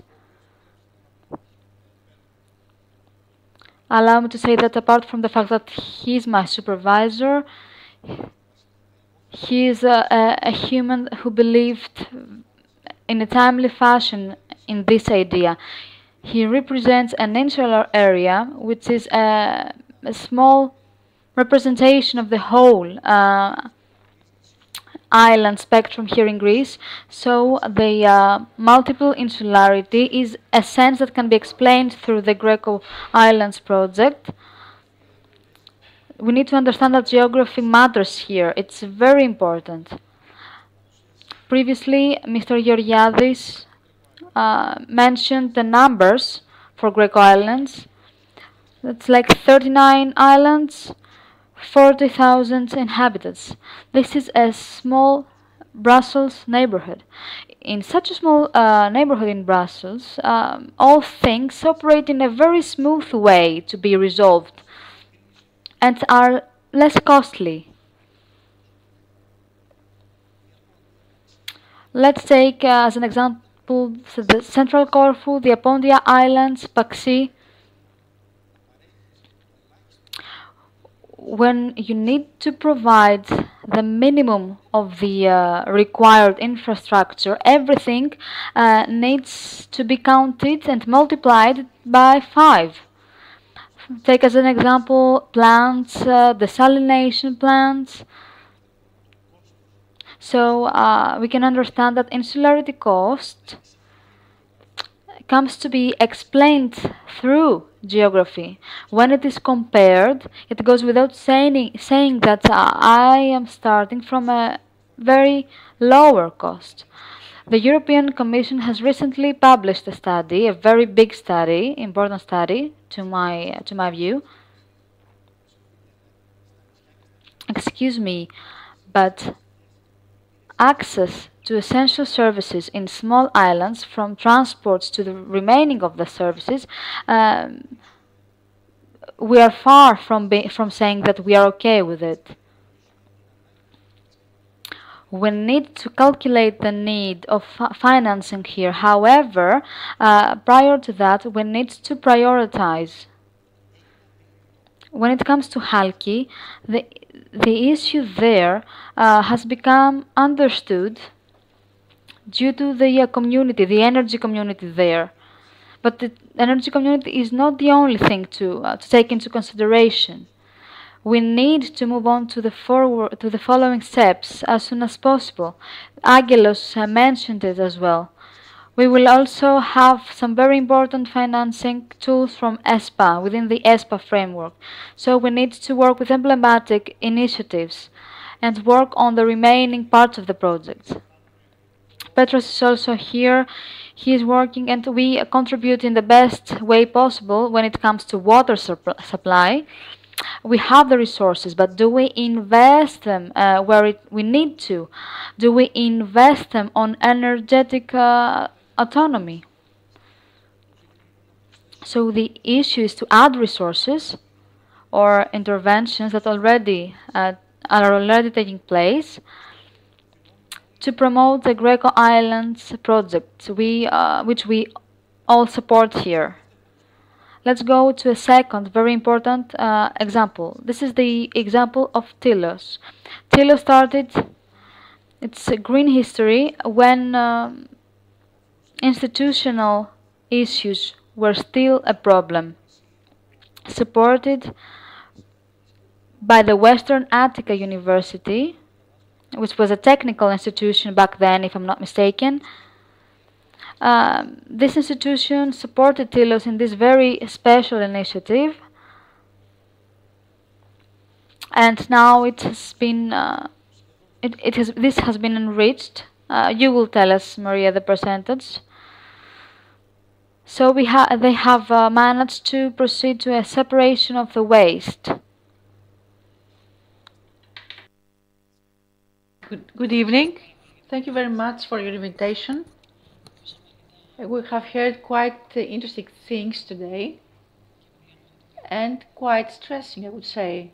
Yeah, it's quite stressing, Manolis, because unfortunately time is passing, and the things that we should have been started already are at the quite initial step. I do know that this is not a positive point, because small islands are deprived of basic infrastructures as technological services, and as a result there are too many difficulties of absorbing funding. But as Angelos has mentioned, the mayor of Chalki, we are ready. We do know what we need and want in order to move forward our islands and society, so we should stop talking and move on to actions immediately. So Tilos started indeed its travel a long time ago, in 2019. Was it 19? Yes. Here is the spirit of this idea, Giannis Gardelis, who was at the University of Piraeus. He planned, and this is very important, because Tilos project, this energy project that won 4 European awards, I repeat, 4 of them, are planned by Greeks, by Greek brains here. And I have also mentioned that to my friend Carson when we planned GReco Island, that Tilos project is planned.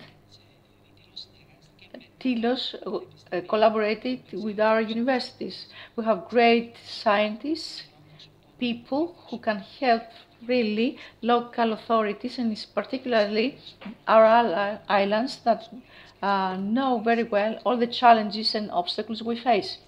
Therefore, Tilos Islands project started. It is a hybrid system that is based on renewable resources, but with the wind, the sun, and it's something initiative. But the initiative here is the storage of energy in the small network that now again, along with collaboration with the University of West Attica and the Polytechnio University, help us act to a great extent for the treatment of water. It's a challenge, but in many cases it's a problem. Treatment or lack of water sources, something that has helped, that European Commission has helped us along with this research. And we do believe that we will be able to save a lot of negative situations. Therefore, at this very moment, there is an energy project that covers almost 75 to 80% during the whole year. What did you say? Sorry? 75, yes, but there are some seasons, there are some period of time that 100%, where population is 800 more permanent residents, and we export energy to the rest islands, because we are an island connected to the factory of Corfu that burns mazout. Our gains are not financial, but what is a failure? It's not the GReco Island. Tilos was GReco Island before its establishment. Something we have discussed with Carson. Well, there are no benefits as regards financial benefits for the residents, but there are other benefits. There are, for instance, too many lacks of currency. There's not a high cost of changing budgets of the household or of the businesses because of the different levels of the current. Therefore, you can see the marketing that our islands and the local businesses received because of tourism. Well, let's come to the other project, a project that when we started it, it was like a crazy dream, if I can say that, not having waste on the island. There are no baskets or litters on the streets, not even at our homes.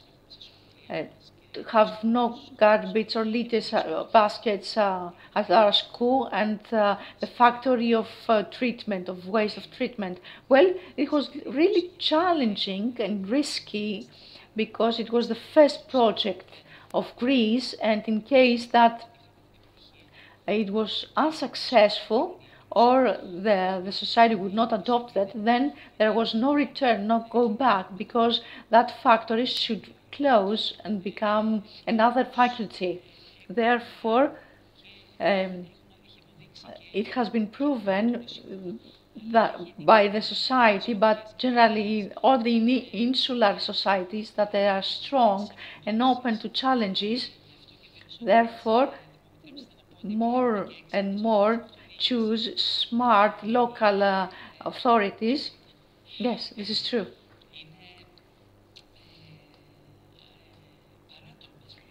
Well, they're risky, and we need courage to say that I live on a small island without the basic faculties, maybe without doctor. Well, in that case, you might be a crazy person. Therefore, we decided to move on towards it. We started in 2021, this project. We first informed the people about our initiative.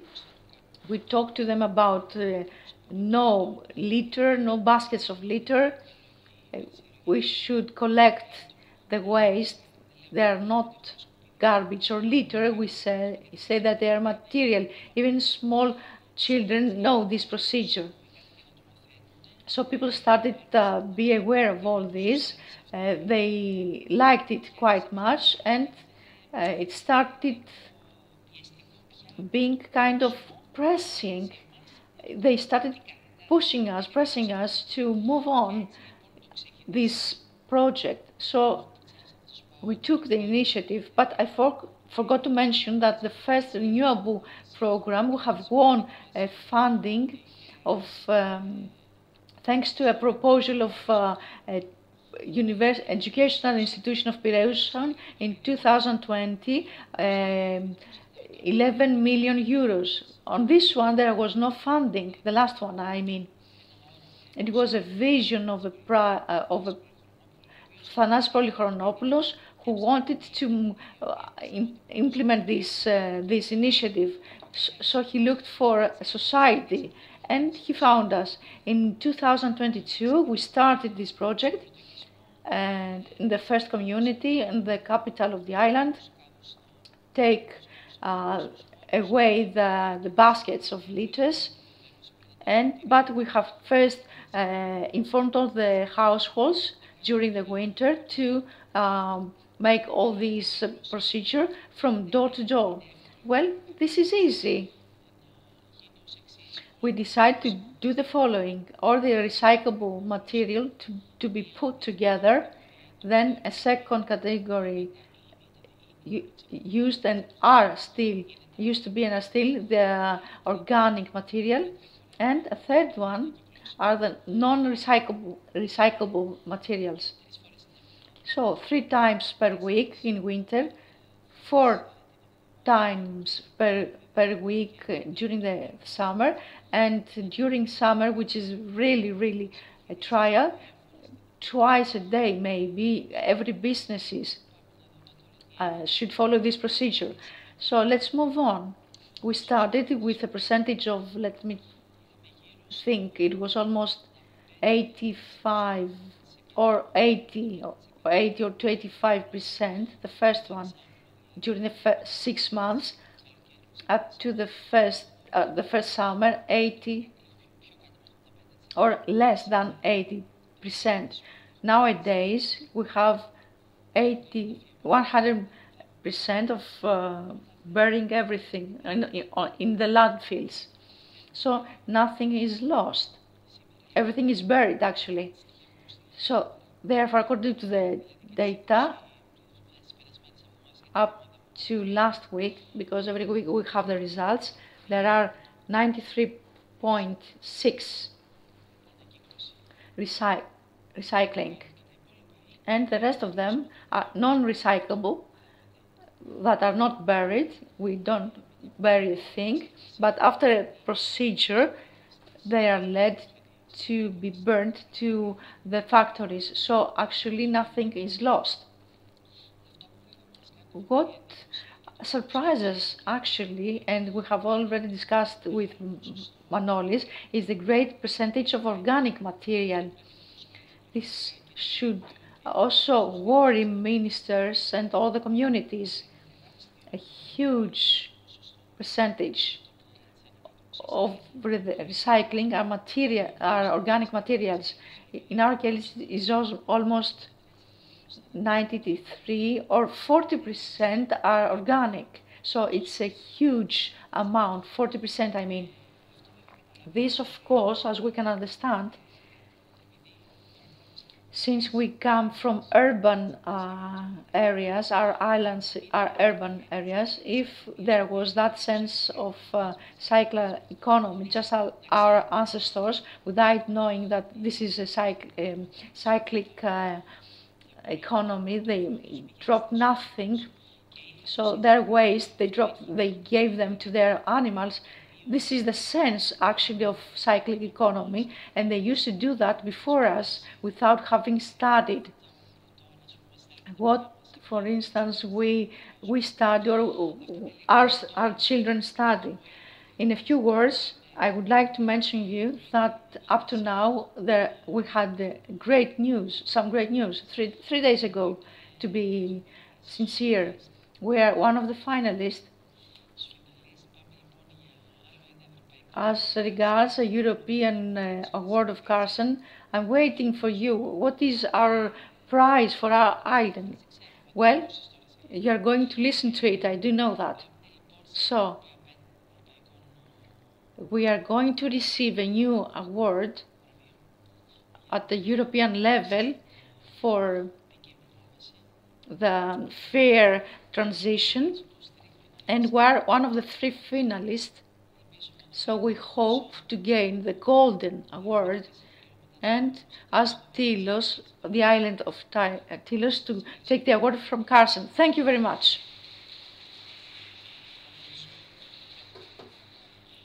I do think, in order to summarize, thanks to all the narratives of all the people who participate in all this project, we should come back to our goals. Maria said that in a great way. Maybe this is the return to our roots as regards cyclic economy, the sense of sustainability, which our ancestors and actually the way that our communities were established quite many years ago, all those showed us the difficulties as regards the environment. We can see that thanks to the collecting of the rainwater and the development of the economic factors in order to be able to sustain and afford all these procedures, the island.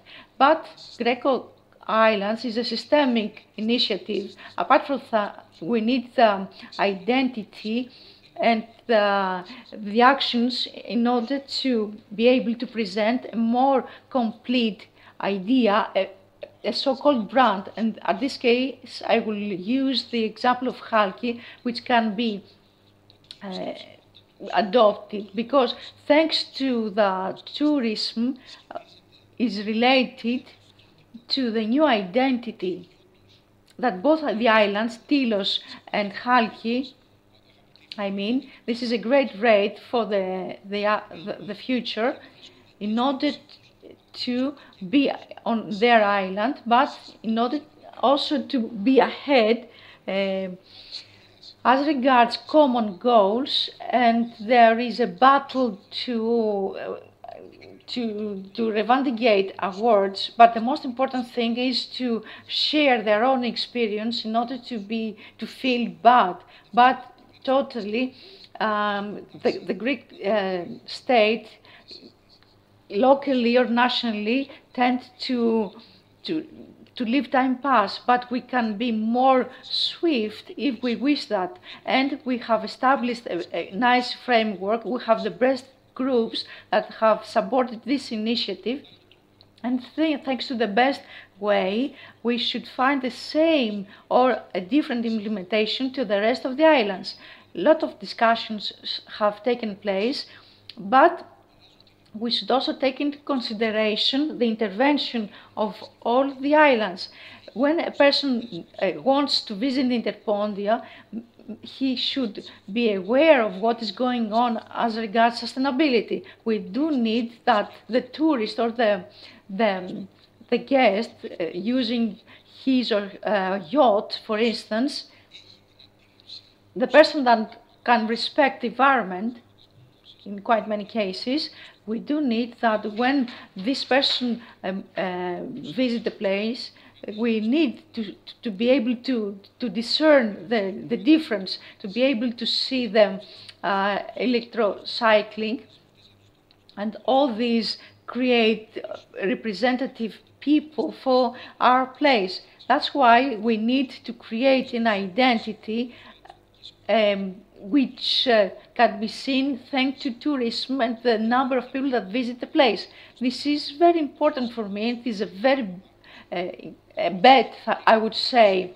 So green professions, green or blue professions connected to the maintenance or function of the green infrastructure that are going to work in the following years, mean the creation of new jobs, and along with the common energy of the European Fund to create something common among the 29 islands of the 40,000 inhabitants, creating one job or too many jobs for the youth in order to stay on the island, or they will decide to move on to the island. Even this will be just in 2 years. This will also decrease the dispenses. So this is practical, and this is a very good way to create further positive results.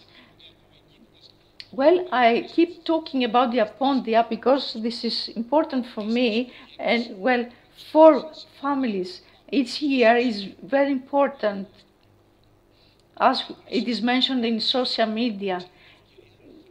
This is a unique opportunity because the support of the Ministry of the Economy is very important, because they can apply and implement all these ideas. So we support all these ideas, and we support the insular policy, but we need further support.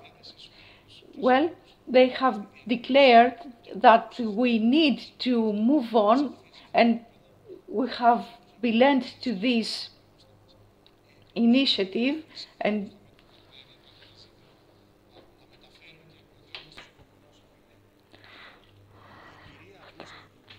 so the Kythnos experience needs to be added, making use of a very special way that the project was initiated there. However, through this way, please, Kostas, allow me to mention this information. This is another important initiative through which the holistic intervention was demonstrated, including infrastructures. So what is important again in this program is the community engagement level.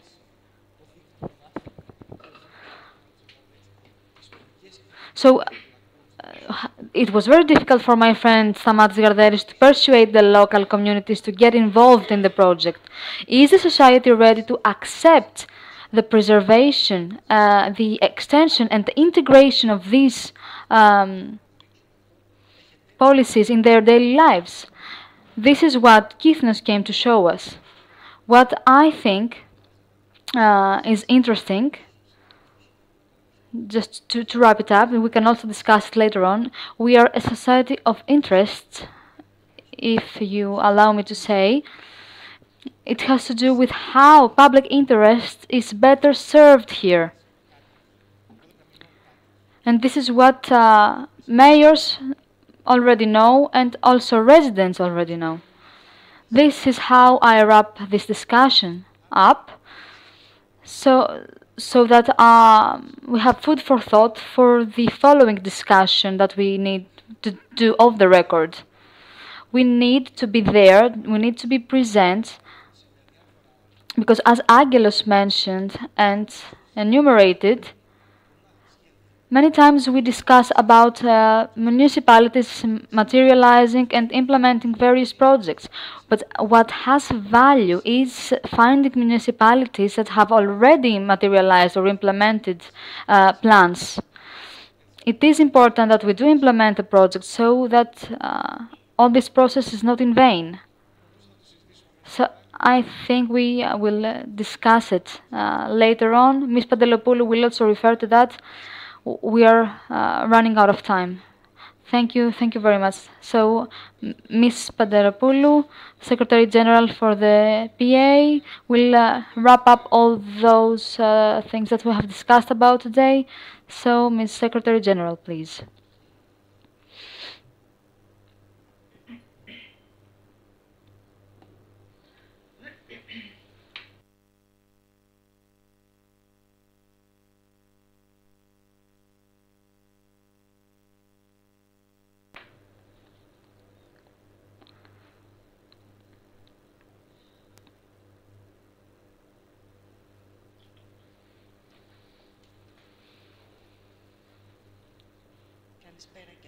Good afternoon again. I will try to summarize everything that we have discussed today. I think that everything was very interesting.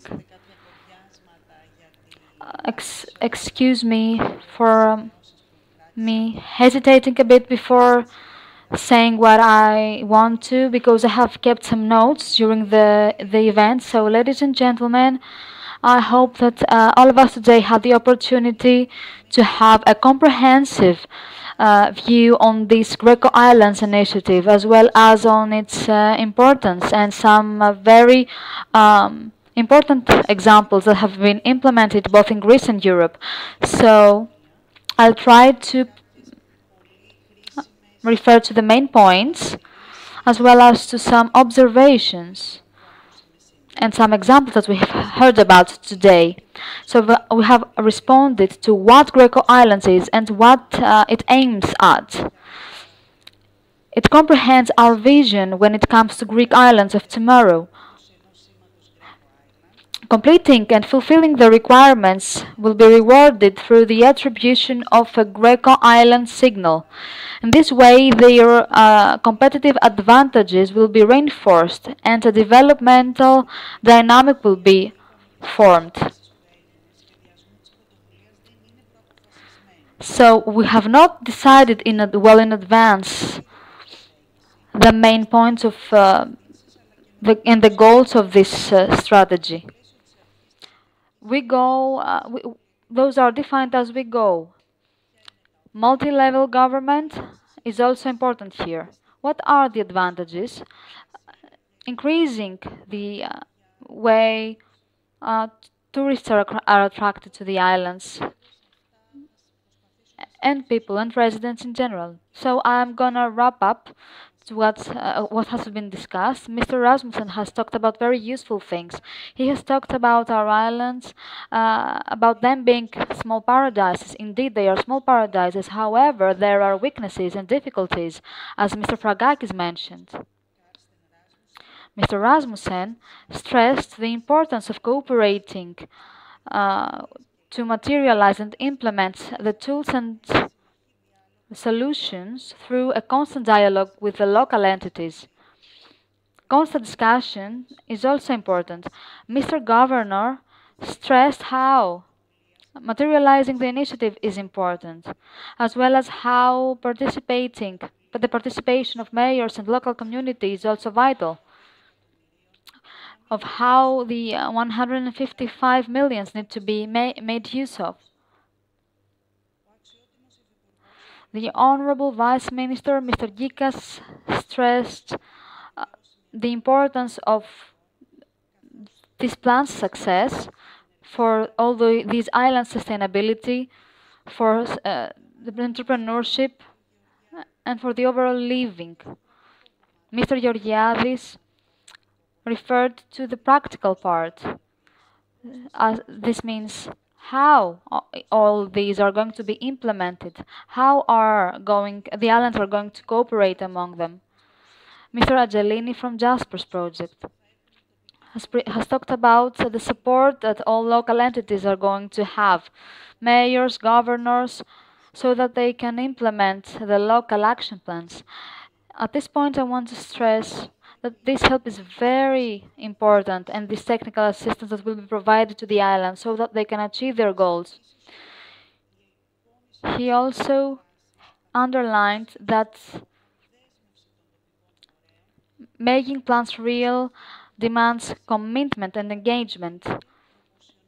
I kept adaptability, proportionality, and continuous engagement from what he talked about.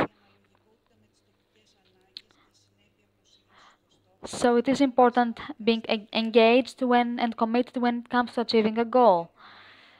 Ms. Kanata from Clean Energy for EU Islands has presented the very important technical assistance and capacity building they offer. Mr. Komninos presented hands-on examples from islands that have already implemented such initiatives. Ms. Manelli talked about Capraia at Italy's Tuscany. She talked about energy transition when it comes to agriculture, waste management, fisheries. Mr. Garcia, head of the Renewable Energy Department, talked about the Canary Islands example. He elaborated on the examples and the solutions they implemented. And he also mentioned the problems they dealt with and how they tried to overcome them. Mr. Hermansen, Executive Director of Samso Energy Academy, talked about the Samso Island in Denmark having a population of 4,000 inhabitants. This is an autonomous island when it comes to energy and stressed the basic principles of implementations. Constant design, long-term design, transparency when it comes to processes. What is more, the Secretary General of Fijian and Island Policy, Mr. Koutoulakis, a very enthusiastic and precious supporter of the initiative. And for us here in ESPA, he is a very precious partner. I'd like you to offer an applause, as both me and the PA Secretariat rely on him for the success of the initiative. So he stressed how holistic intervention is important for the implementation of the GReco Islands, along with other important initiatives. Mr. Fragakis gave his own example for the creation of an energy community, which, aside from all the benefits that it may have had, it also formed another culture in the local community of the island, creating an attractive environment, both for the island, both for the tourists and for the inhabitants. Ms. Kama, Tilos mayor, talked about the residents not having taken advantage at a financial level, but their daily lives have been improved. And visitors have also increased. She also confirmed what we already knew. Insular communities are open and extroverted when it comes to solutions, and they are willing to implement solutions. This factor also urges us, the leadership, to be there for them when they need us. So before I conclude, I want to summarize on the actions that will be made. So what do we need to do from now on? There will be an invitation from the PA for making local action plans. But prior to this, there will be consultations. There will be consultations on some central sites. And there, please, local authorities, local entities, participate in these consultations. We need your input when it comes to your place. Then we will elaborate on the local action plans, and they will be implemented after the invitation. I want to thank you all for being here, our speakers, as they have traveled from so far to be here today, from the Onion Academy, for having us here today, my partners at the PA Secretariat, who very warmly believe in this initiative. And from my first month of assuming duty, they made me support warmly this initiative. So I'm concluding this event believing that GReco Islands initiative can be the means of sustainable development for our islands, and I invite you everyone to support this effort, to mobilize your local communities so that they support this initiative, as it can have various benefits for our islands. Thank you everyone very much.